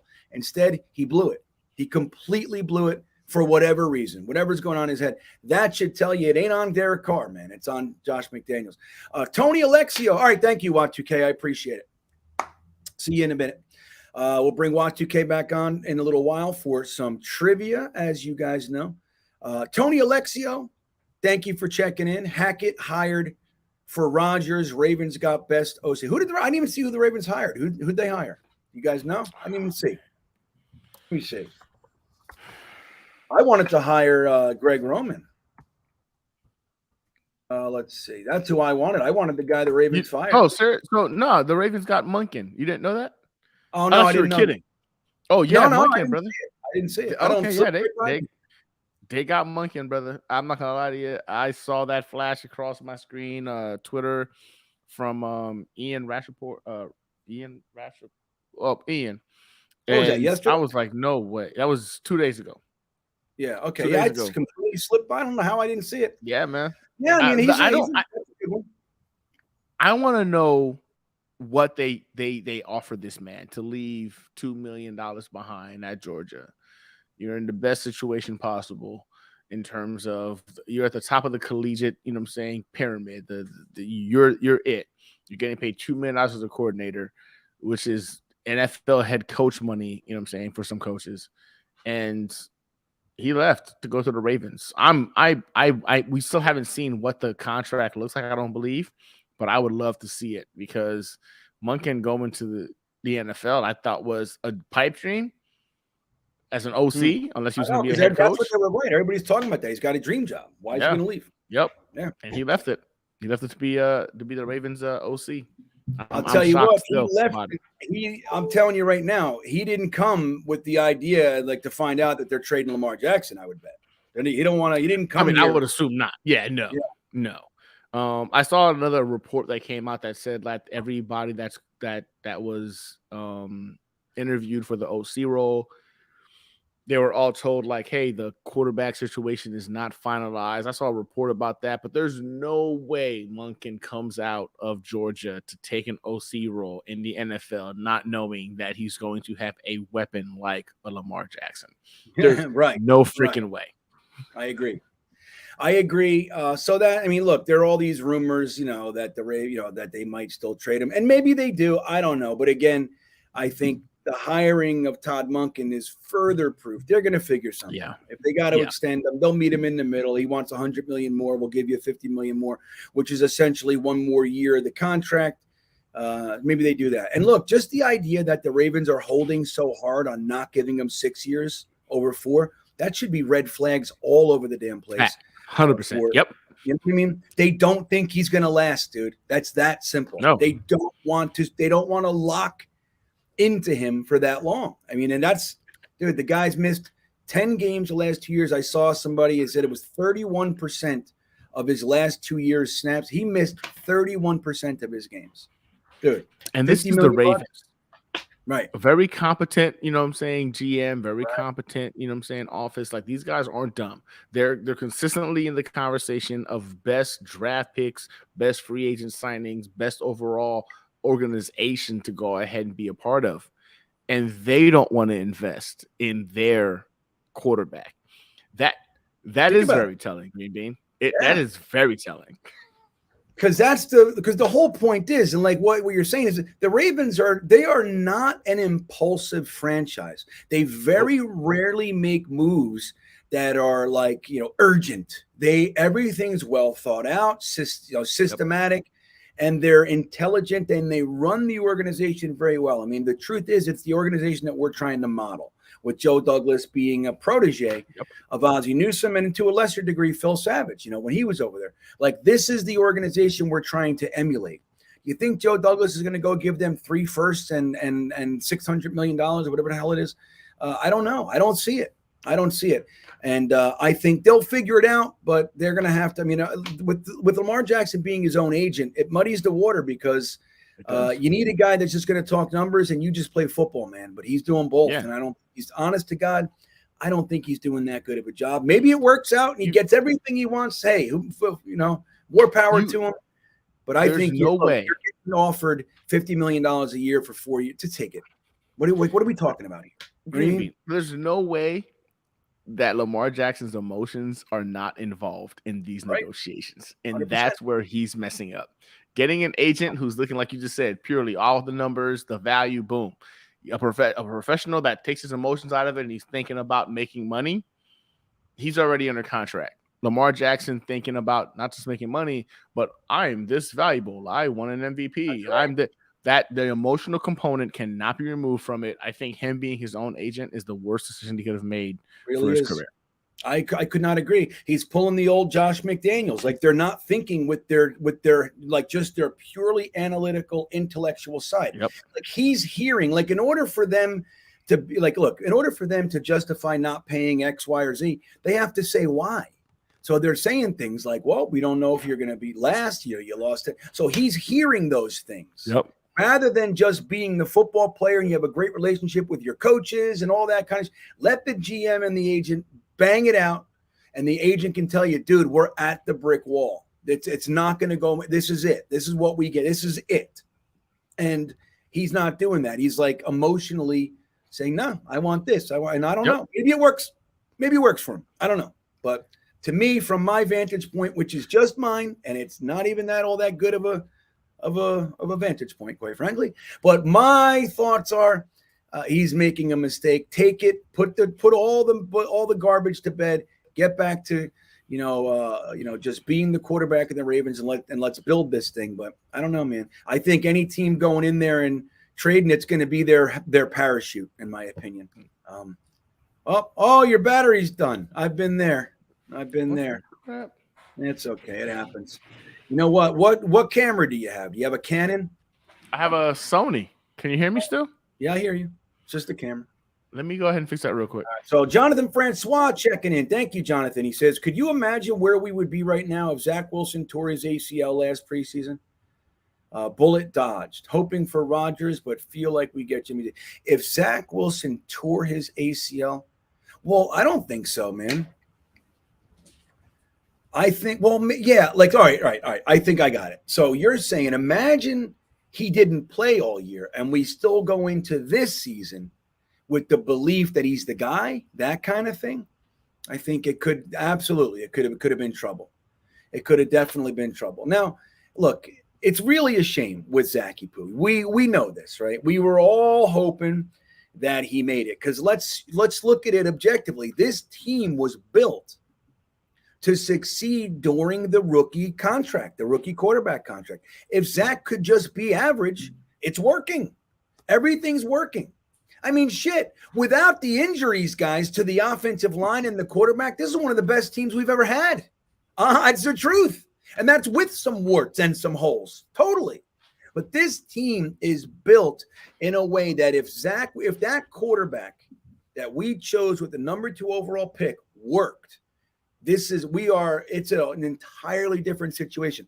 But going into this season, identifying where Zach was and whether or not we can truly believe that he's the guy or not was paramount. They did that. The sad part is it was on the side we didn't want. So that's what it is. But, yeah, man, if he tore his ACL in that preseason game and we didn't get to see him all year, we're going into this season thinking 100% Zach's the guy. He's going to come in. But you know what, though, Jonathan?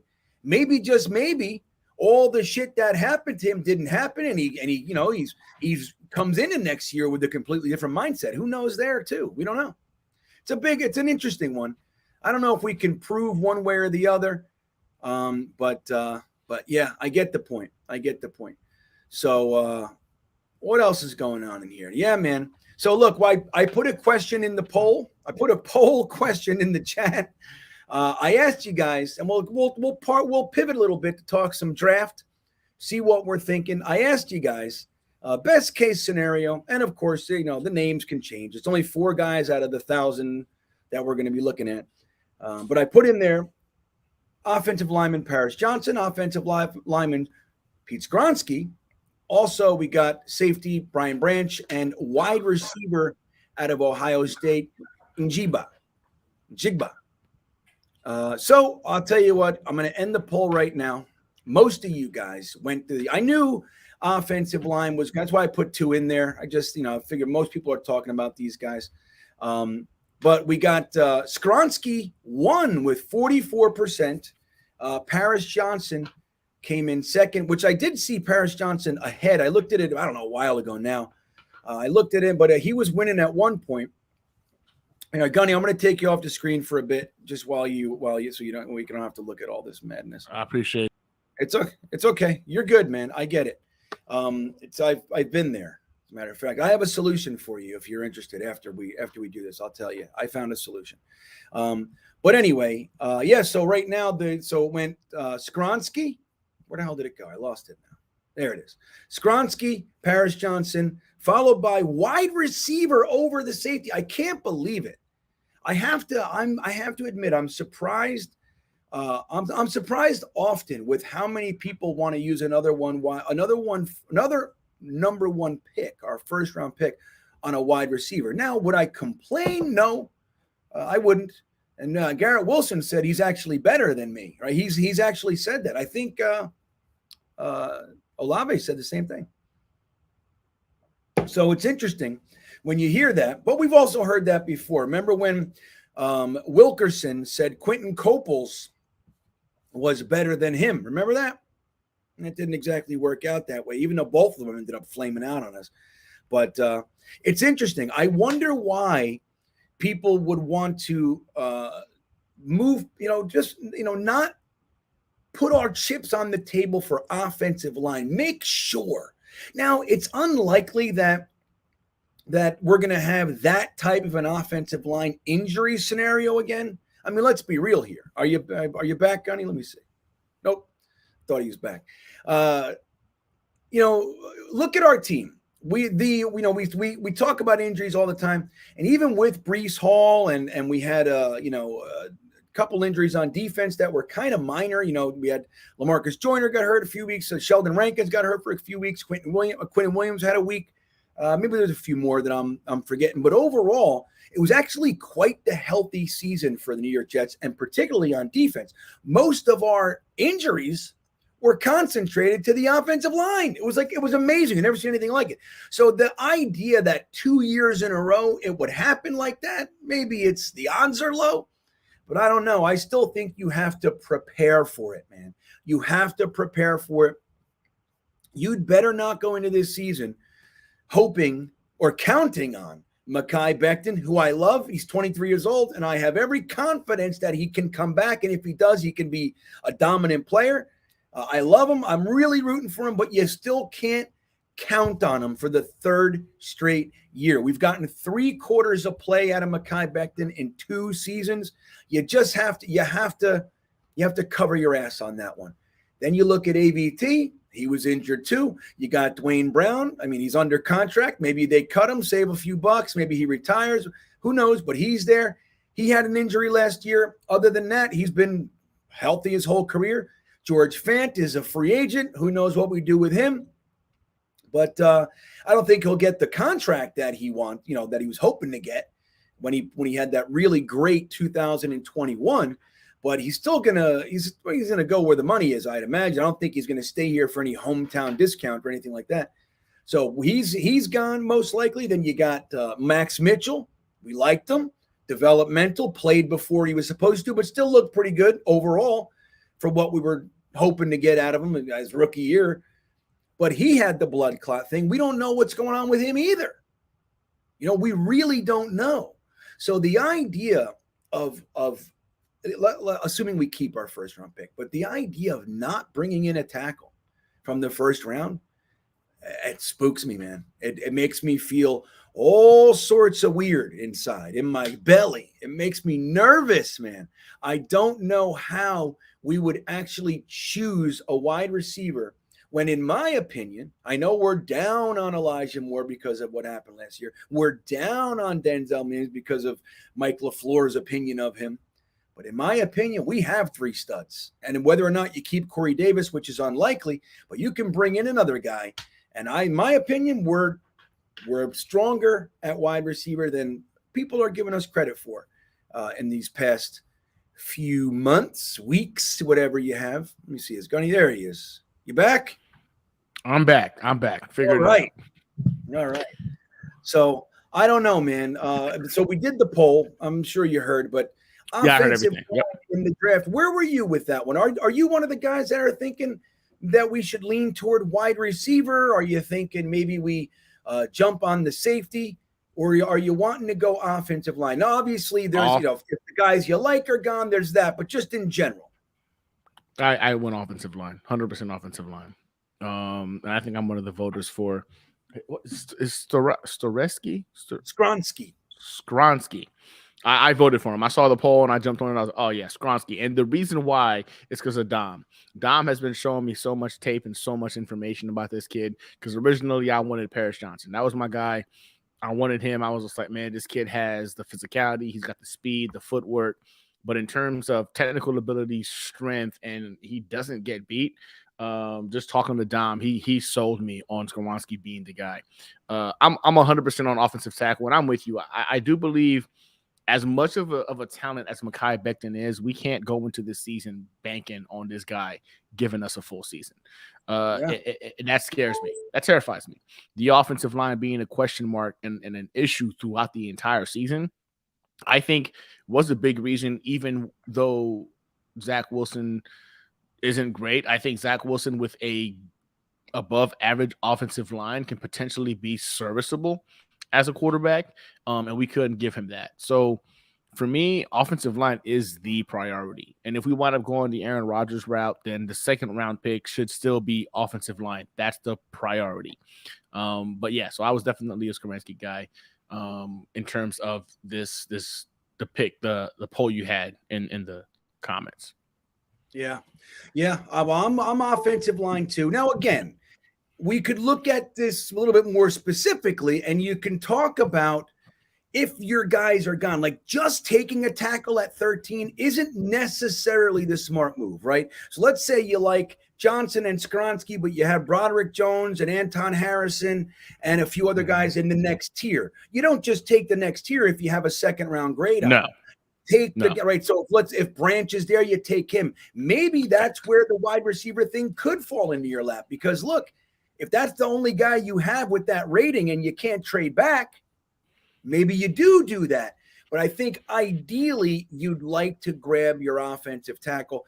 I mean, there's all sorts of mixed mocks, and some guys, both tackles make it to 13, some none do, and so who knows? But I got to be honest, I like Anton Harrison more than I like Broderick Jones.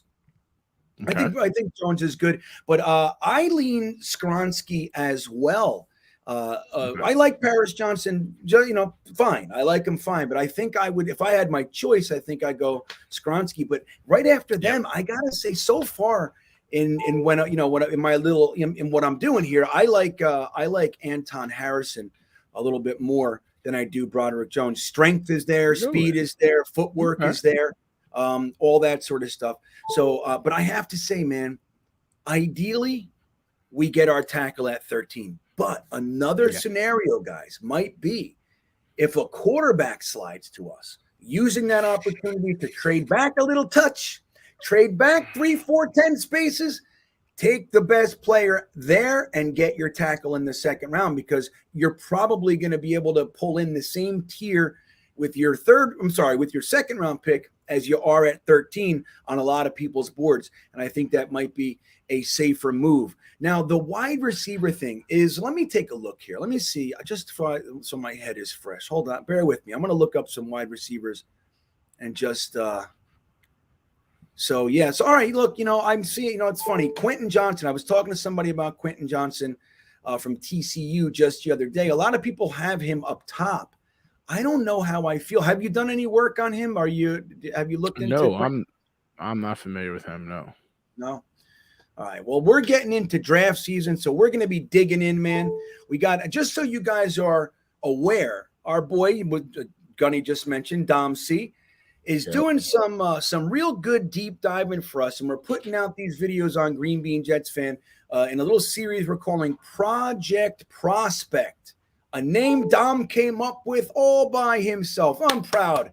What a good name that is. I like it, Dom. And he looked into some of the prospects that a lot of people aren't necessarily keying on. So if you guys are looking for some good info, some good breakdown of players that maybe not everybody's breaking down just yet, you want to check that out. The first one we did was Trey Palmer, a wide receiver. So anyway, it's a good thing. What, Hennessy? What are you saying? A new charger? What are you saying? Is my screen going brighter? Something happening? What are you talking? Not me. That was Gunny. That was me. My charger. The culprit was one of my kids unplugged my camera from the actual continuous charger, because when I know when I'm doing live streams, I need more juice.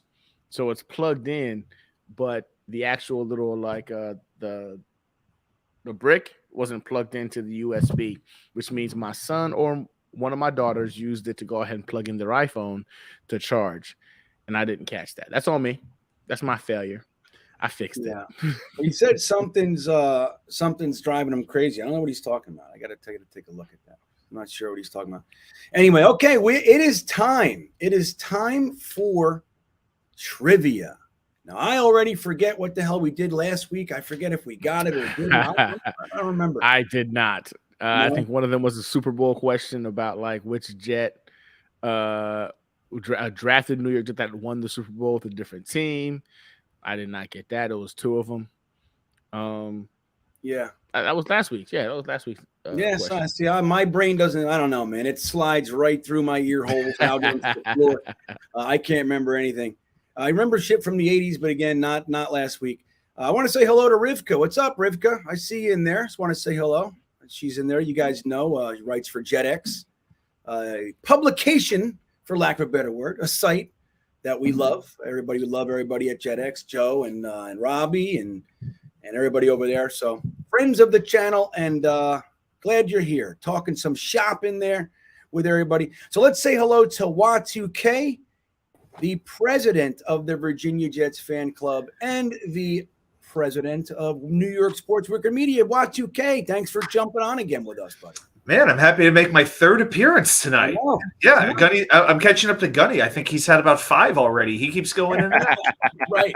He's on and off, and off. But hey, look, Dylan Terraman from Jetnation popping in too. What's up? Nice. Good to see you guys. We got some all-stars. We got some returning greats coming in tonight.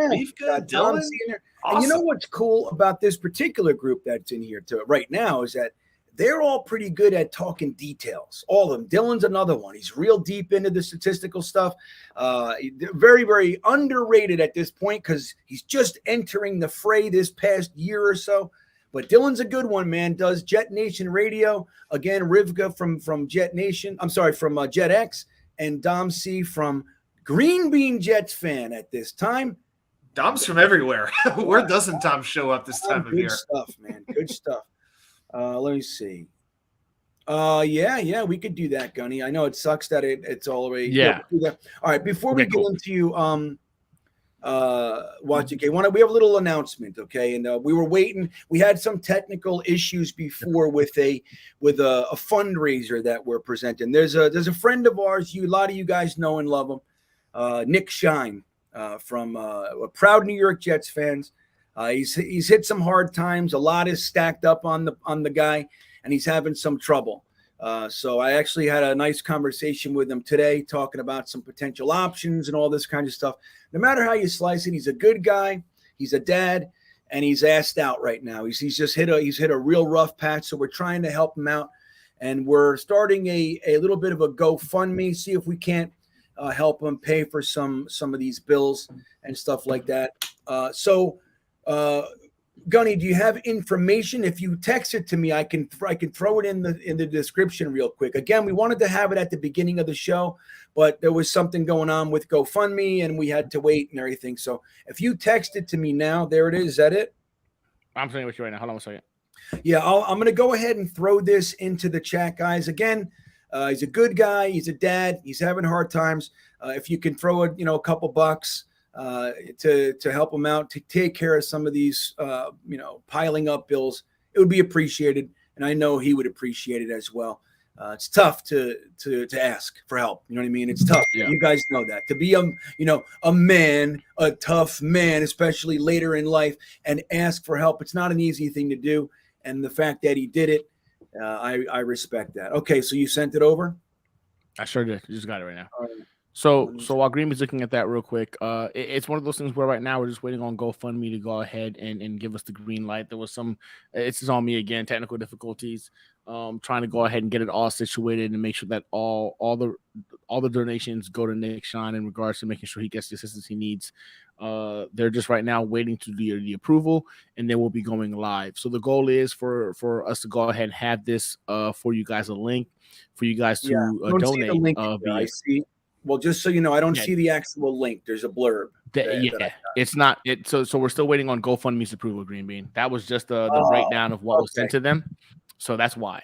So we're still waiting on the link. You can see it most likely. Again, I was hoping it would be done today. I've been on the phone with them literally for hours today, trying to get this thing taken care of.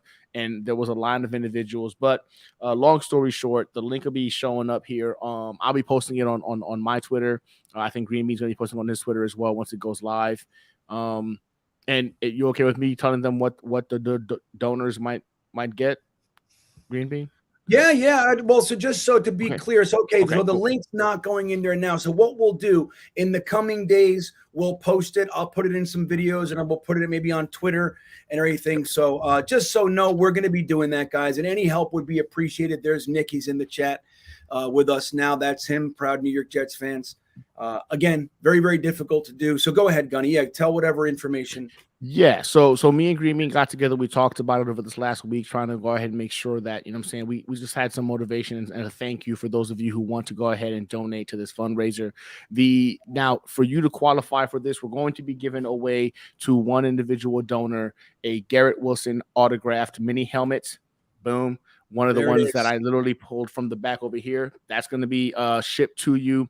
We'll be doing this live next Thursday, picking a winner from the donors that were able to go ahead and provide something to assist Nick during this time of need.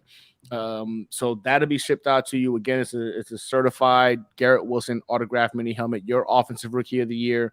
We want to say thank you for donating whatever it is you're able to donate. Any donator, it doesn't matter what you donate, will be qualified, and their name will go into submission for the drawing on this for the Garrett Wilson autographed mini helmet. This will also include its own display case. This isn't the box or whatnot. I'm gonna make sure it's in the display case sent to you. You got to pull out of the box and put it on your mantle, whatever the case might be.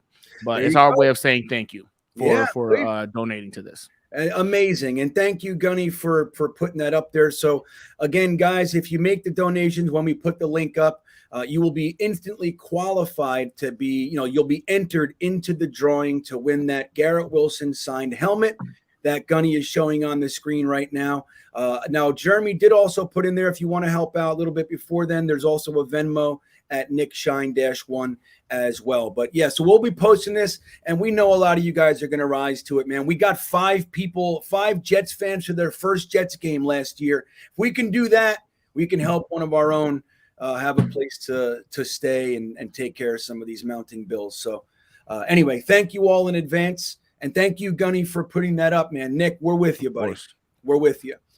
Not to, do it like the news. They tell you a sad story and then they go, oh, now kittens. They don't, or not to do that. But we're going to move graciously and smoothly into the trivia, and we'll keep you posted on the fund. So, Watu-K, the rules are you talk about this, you bring up this question for us. We have 4 minutes to answer it. We are not allowed, we do it on the honor system, everybody, but we trust you not to look at any search engines or encyclopedias or magazines, whatever you might have. We got to do this from our own head, and we'll see if we can get it. What is Jeremy doing? What is that? So consulting with Glenn, I'm willing to bet. What is that? Hold on, I'm gonna bring. He's doing something weird. Can I bring you on? You showing your wedding ring? What is this? I'm just showing you guys that I'm not using Google. No. Because I know you don't trust me. I'm a cheater. Yes, we know this about him. Boy. I thought you were saying stop. Like, don't. No, don't I'm just wait. trying to keep my hands up. So if I know the answer, I won't get accused of Googling Glenn or Google Glenn. There it is. Well, good. So now that you're here, we'll leave Jeremy on. He changed his name yet again. Now he's Jeremy Brings the Chaos. That's not the channel name. That's just instead of 49ers Chaos. Instead of 49ers Chaos. Okay, there you go. Yeah. All right, good move then. I appreciate it. I approve. So there you go. Those are the rules. Jeremy's not here. He's showing his hand, so he's not fucking texting any friends or anything as he likes to phoning for help. Right. He phones a friend. Yeah, Jeremy, you have to keep your hands like this for the entire 4 minutes. So let's see if you can do it. Right. It's the equivalent of Aaron Rodgers 4 days in the dark. Jeremy putting his hands up for 4 minutes. Y2K, you're up. Okay, so we did 2 Super Bowl trivia questions. You're really doing this? Oh my gosh! Jennifer Slattery, that's exactly right. It's like the casino, clean hands. Look, Ma, no hands. Jennifer appreciates a clean guy, I guess. All right, cool. So we did 2 Super Bowl trivia questions in the last 2 weeks. One we got right, one we got wrong. I got you with Blair Thomas on that one question. That one time. But a couple weeks ago, we did a jersey number question, and you all knocked that one out of the park. So I thought we'd go back to a good jersey number question. So in the history of the New York Jets, so Elijah Moore is now entering his 3rd year with the New York Jets, wearing number 8. Did you know in the history of the New York Jets, only 2 players have worn the number 8 for at least 3 seasons? Your job is to name those 2 players, and your time starts now. I'm going to go with Browning Nagel. Did he have it for 3? He sure did. Browning Nagel from 1991 to 1993. I think you guys are going to kill it this one tonight. All right. You said how many players? 2? Only 2. You only got one more name to get. All right. It was Nick Lowry. Easiest question I ever gave you, apparently. I did it? You did it. Wow. My era.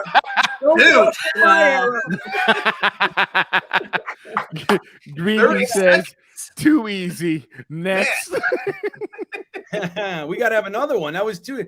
You want another one? Ego had it. I'll give you another one. Look, proud. Nick almost had it. You know what's funny? I thought Pat Leahy. I'm like, he's 5. Was he either 5 or 3? I think he's 5. Yeah, he was 5. That's right. Yeah, 5. I'll give you one more if you want it. I got another one ready. Yeah, let's do it. That was 2 easy. Although we get the win. We get the win for the week. I do. I get the win, but this is bonus. Yes, this is the bonus. Okay, we'll do one more jersey question here. Okay, so Sauce Gardner will be entering his 2nd season with the Jets, wearing the number 1. Only 2 players in Jets history, again, have worn number 1 for more than 1 season. Jeez. Can you name those 2 players? Oh, this is harder. Number 1. That's what she said. The punter. Incorrect. It's like guessing that. I feel like one's a quarterback, though. Wait, hold on. Didn't Michael Vick wear number 1? Did he? For only 1 year. More than 1 year. Oh, more than 1 year. Yep. Okay. So that Sauce would count as right. Okay. All right. I got you. All right. So the timer's on, right, Y2K?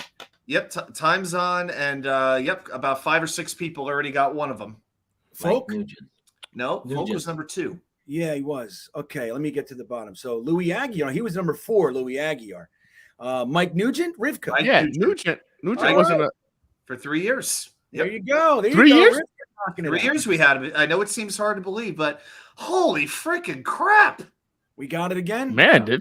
Yeah. NY Jets Tales, the one who waited 30 minutes for his super chat by his clock. It was 15 minutes. We were talking. I know. That's what he said. I love you.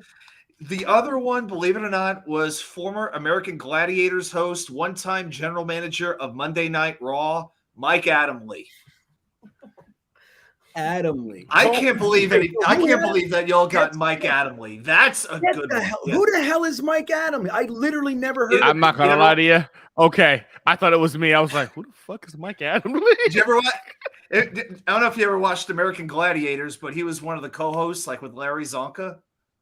I remember American Gladiators. He was a co-host. Yeah, sure. Yeah. Oh, damn it! I had it. Then he worked in Chicago for a long time as a sportscaster. Unfortunately, he's dealing with dementia right now, but he was in the public eye for a long time. Position did he play? He was like a H-back, like in the day. He was kind of a running back. There it is. For 2 years. Wow. Mike Adamle. Mike Adamle. There it is. There's proof positive. We know photos can't be faked. It's real. There it is. Oh, yeah. I got to read. I had no clue who that was. I was like, Adamle. He was a running back. He was a running back. Yeah. He was with the Chiefs for 2 years, the Jets for 2 years, and the Bears for 2 years. But he settled in Chicago for a long, long time. He was like on NBC Chicago forever. Did American Gladiators. Was on, like I said, was the general manager of Monday Night Raw for a little bit, and was known. So that's why you see Triple H there in the middle. Adamle was known for having next to no personality and getting a lot of wrestlers' names wrong.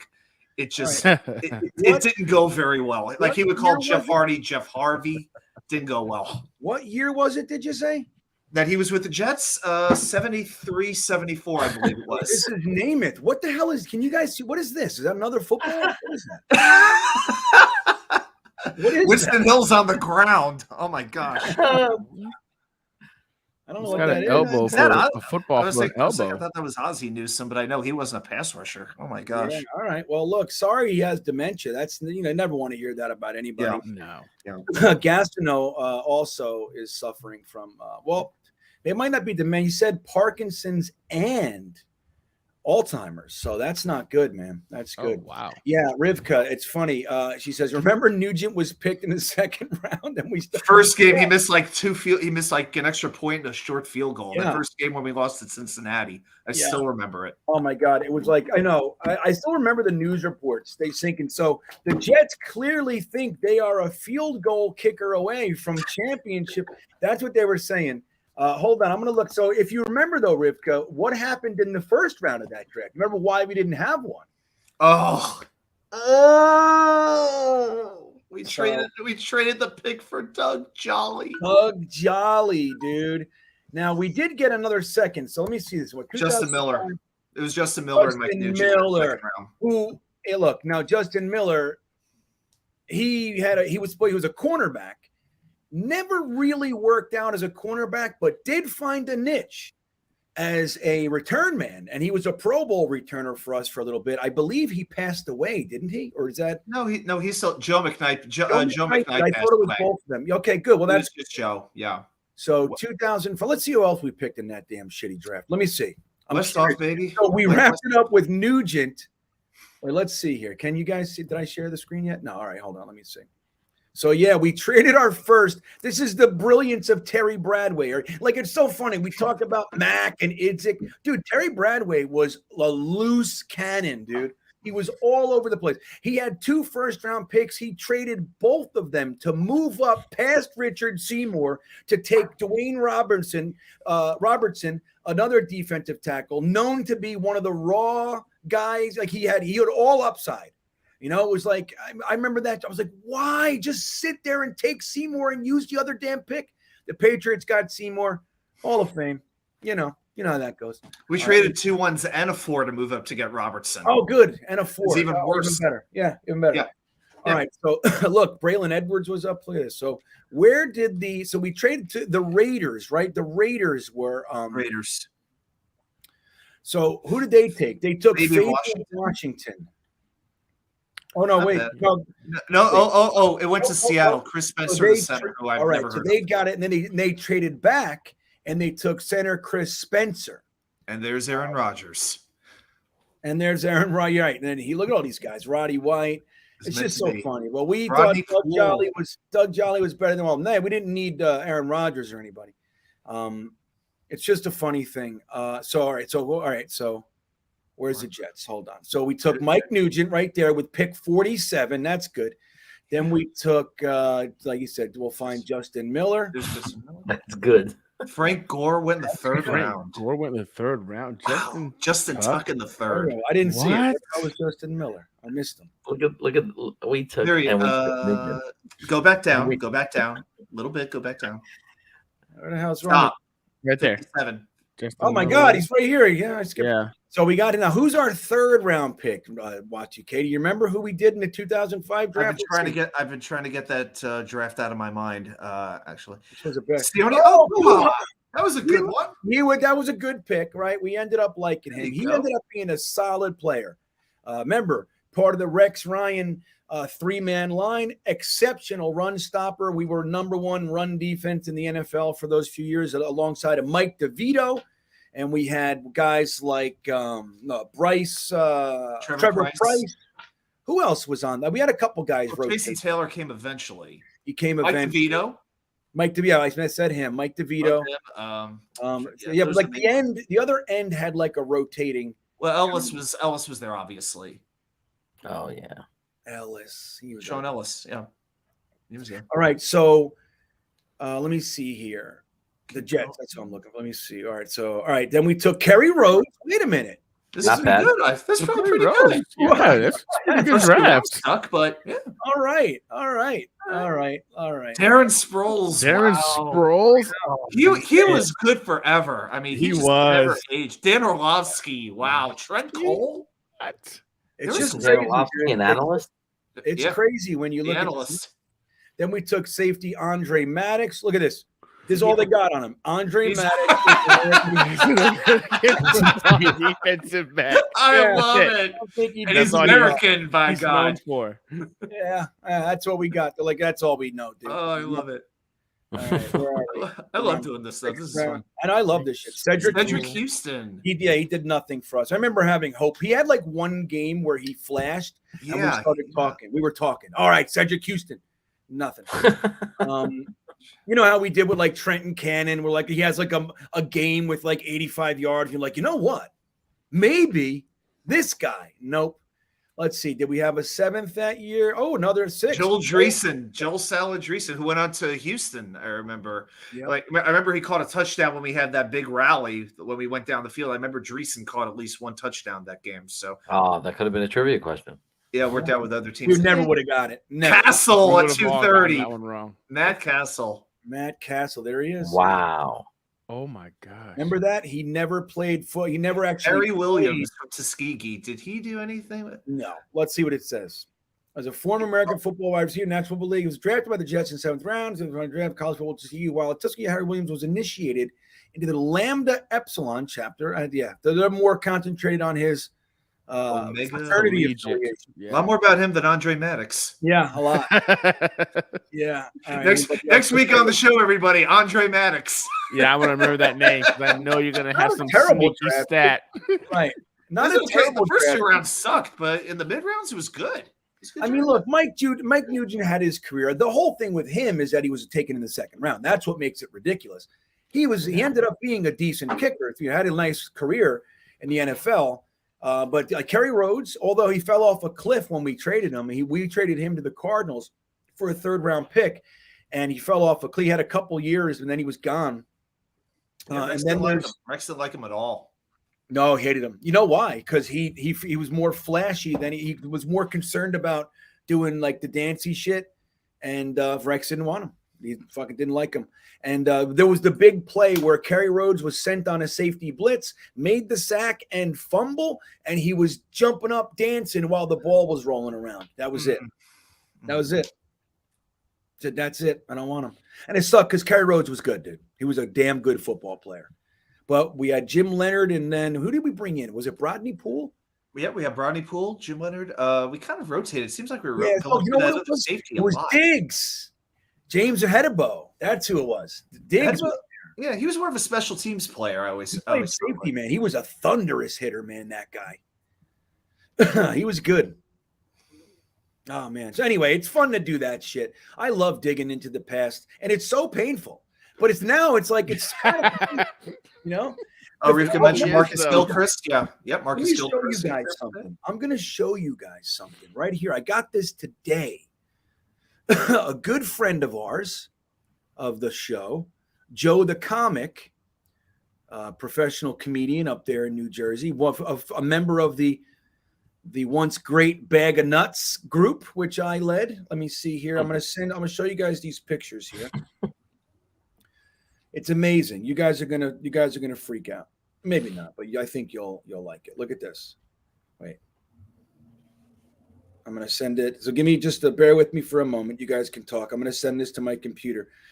This is the 1983 McDonald's football cards that they released, and these were the players of the Jets. This was a big year. Now, if you guys remember, 1992 was the first ever free agent class. So this was their year that we were introducing all these players, and we drafted Marvin Jones. So big stuff. Let me see here. Where did they go? I remember that Marvin Jones pick. Oh, dude, it's my favorite.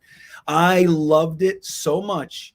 And I loved what the Jets did. The Jets talked the Cardinals into giving us Johnny Johnson to slide back a pick so they could take Garrison Hurst. Wow. And yeah, great. All right, let me see here. It sucks that I got to do these one at a time. All right, let me show you guys this one here. So so this was the McDonald's cards. This was our big group of players this year. Look at this. Somebody sent me this today, Joe. Look at this. You guys see it? Yep. Yeah. You can see it. We got Ronnie Lott. Look at this. Ronnie Lott. James Hasty, who is, almost forgotten, but was up there with, he's a top 3 Jets cornerback of all time, man. Aaron Glenn, obviously Revis, James Hasty, amazing. That's my guy. Boomer Esiason, another huge free agent target. Leonard Marshall, we stole him from the Giants, right?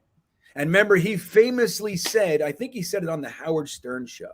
He was interviewed on the Howard Stern show and ESPN and everywhere else, but this was his big thing. He said, it's so great coming just to the other side of town because I played with number 56, Lawrence Taylor, and now I get to play with another great number 56, Jeff Lageman.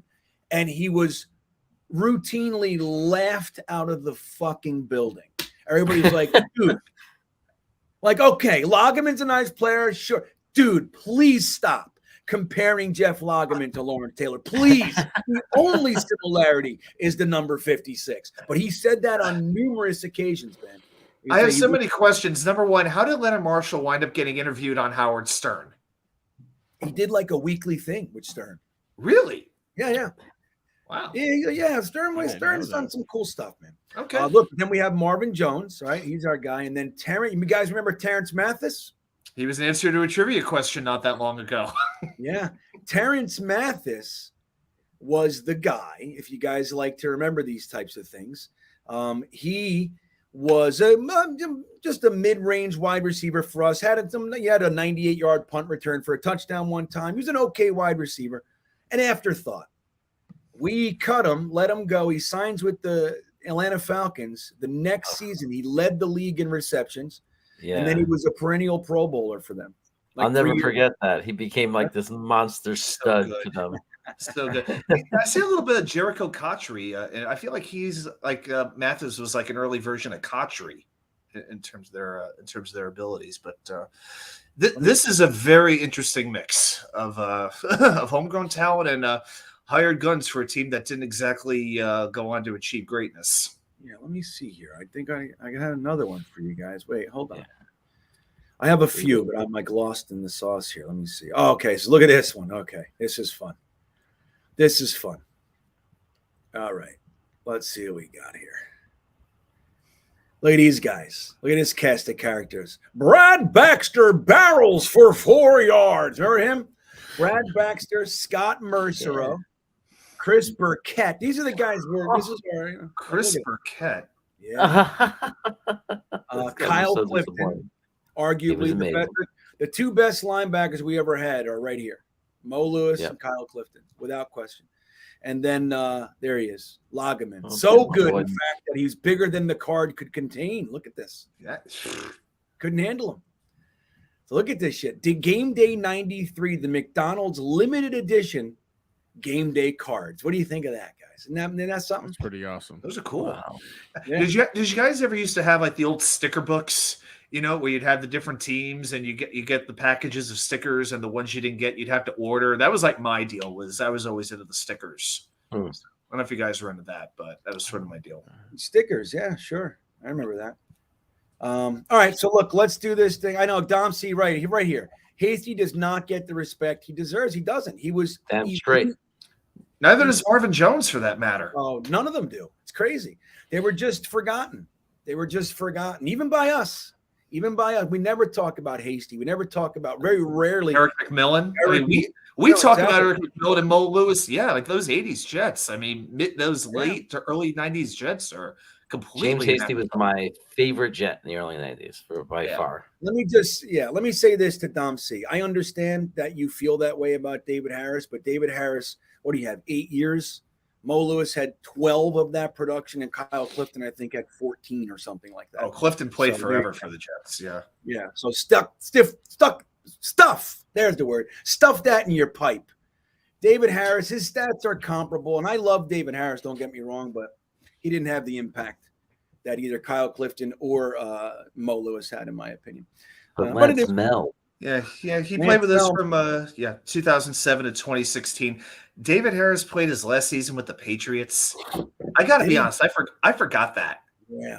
I did not know he was a Patriot. Go to the Patriots. Kyle Clifton would never go to the Patriots.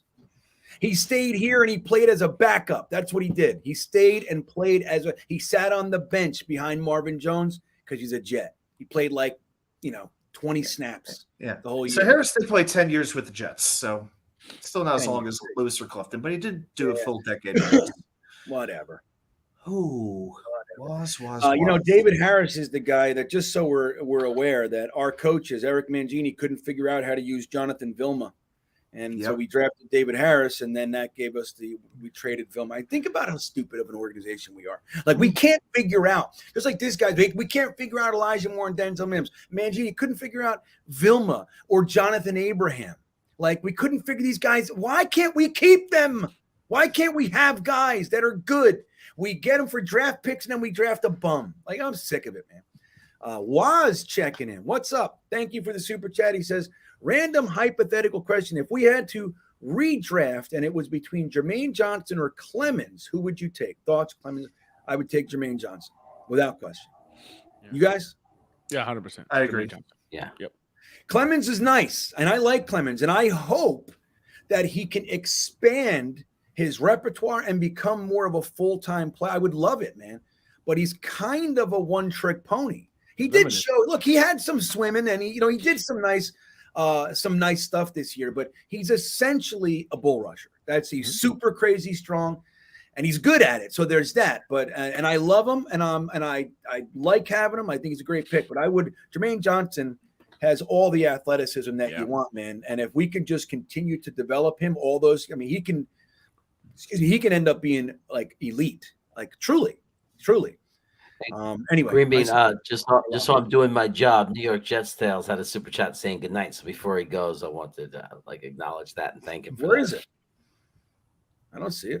It was further up. He was just saying good night. Great show. Where is he? There he goes. Jesus. All right. That's why I was showing the cards. Jets Tales. I'm doing you wrong tonight, buddy. I'm sorry. It's always fun time, and thanks for the great content. Yeah, well, thank you, Jets Tales, and please forgive me for any delays and any bad feelings that you caught because of that. It's not intentional, I assure you.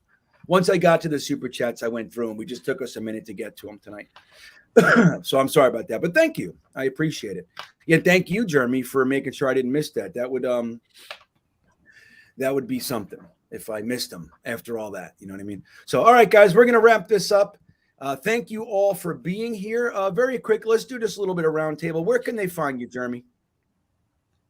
Jets Chaos on YouTube. Real simple. Big show on Sunday with Dom C. And I think it was the guy that was here from Jets Nation. Dom C said he had a friend from Jets Nation who's going to do the top 10 wide receivers in the 2023 draft class. I'm pretty sure he was talking about the dude that was in here that you guys were alluding to before. Yeah, but it's Jet Nation, not Jets, just to be clear. Jet Nation, sorry. My bad. Okay, my bad. Sure. Yep, it's okay. Dylan Terraman is his name, and that is the guy that's coming on. I'm fairly certain. They hit it off down there at the Senior Bowl. They were just chatting stats, chat. They were loving it. It's good to get amongst your own. Y2K, where are you? You can find me at NY Sports Wicker Media, just like it says. All kinds of content about the Mets, the Rangers, the Jets for sure. And hey, whatever news moves me about New York sports, I'll record on it. So I'm finishing up a Mets prospect profile on catcher Kevin Parada, a top 35 prospect in baseball right now. Look for that to drop soon. And in the coming days, I'm going to have some NFL free agency stuff too. So check it out. There you go. So last but not least, Gunny, what you got cooking? New York Jets situation report. Follow me at Facebook, Instagram, Twitter, of course, the YouTube channel. Everything Jets all the time. I haven't go ahead and broken down a lot of the breaking news stuff. I see a lot of my guys already doing that. I'm trying to go ahead and do my season recap video is finally coming out. But it's more of a season's finally over. We just saw the Super Bowl. So I want to recap everything from beginning to end to include what we're going to be doing going into the offseason. So check me out there at New York Jets situation report. There it is. So, all right, man. And don't forget here, guys, it would be greatly appreciated if on your way out, you went ahead and hit that thumbs up button. A lot of you still have yet to do that. Maybe not everybody here, but if you're one of them, go ahead and hit that button. If you haven't subscribed, please do. It is greatly appreciated. And don't forget about our sponsor, Manscaped, the absolute best in below the waist men's grooming, and now above the head or above the neck, on the head. All sorts of great products. You can save yourself 20% by using the promo code GreenBean at checkout. Guys, with that all said, we are going to move on to a different part of our life and end this stream. Thank you all for being here. We will see you next time. Yeah, here we come, baby. Here we come. Here come the Jets, baby. I want to kiss you. Thanks, Joe. Yeah! You want to run or you want to duck down? You want to duck, just go over and get onto the bench and stay there. You play to win the game. My message for the fans, we're all frustrated with where we are right now.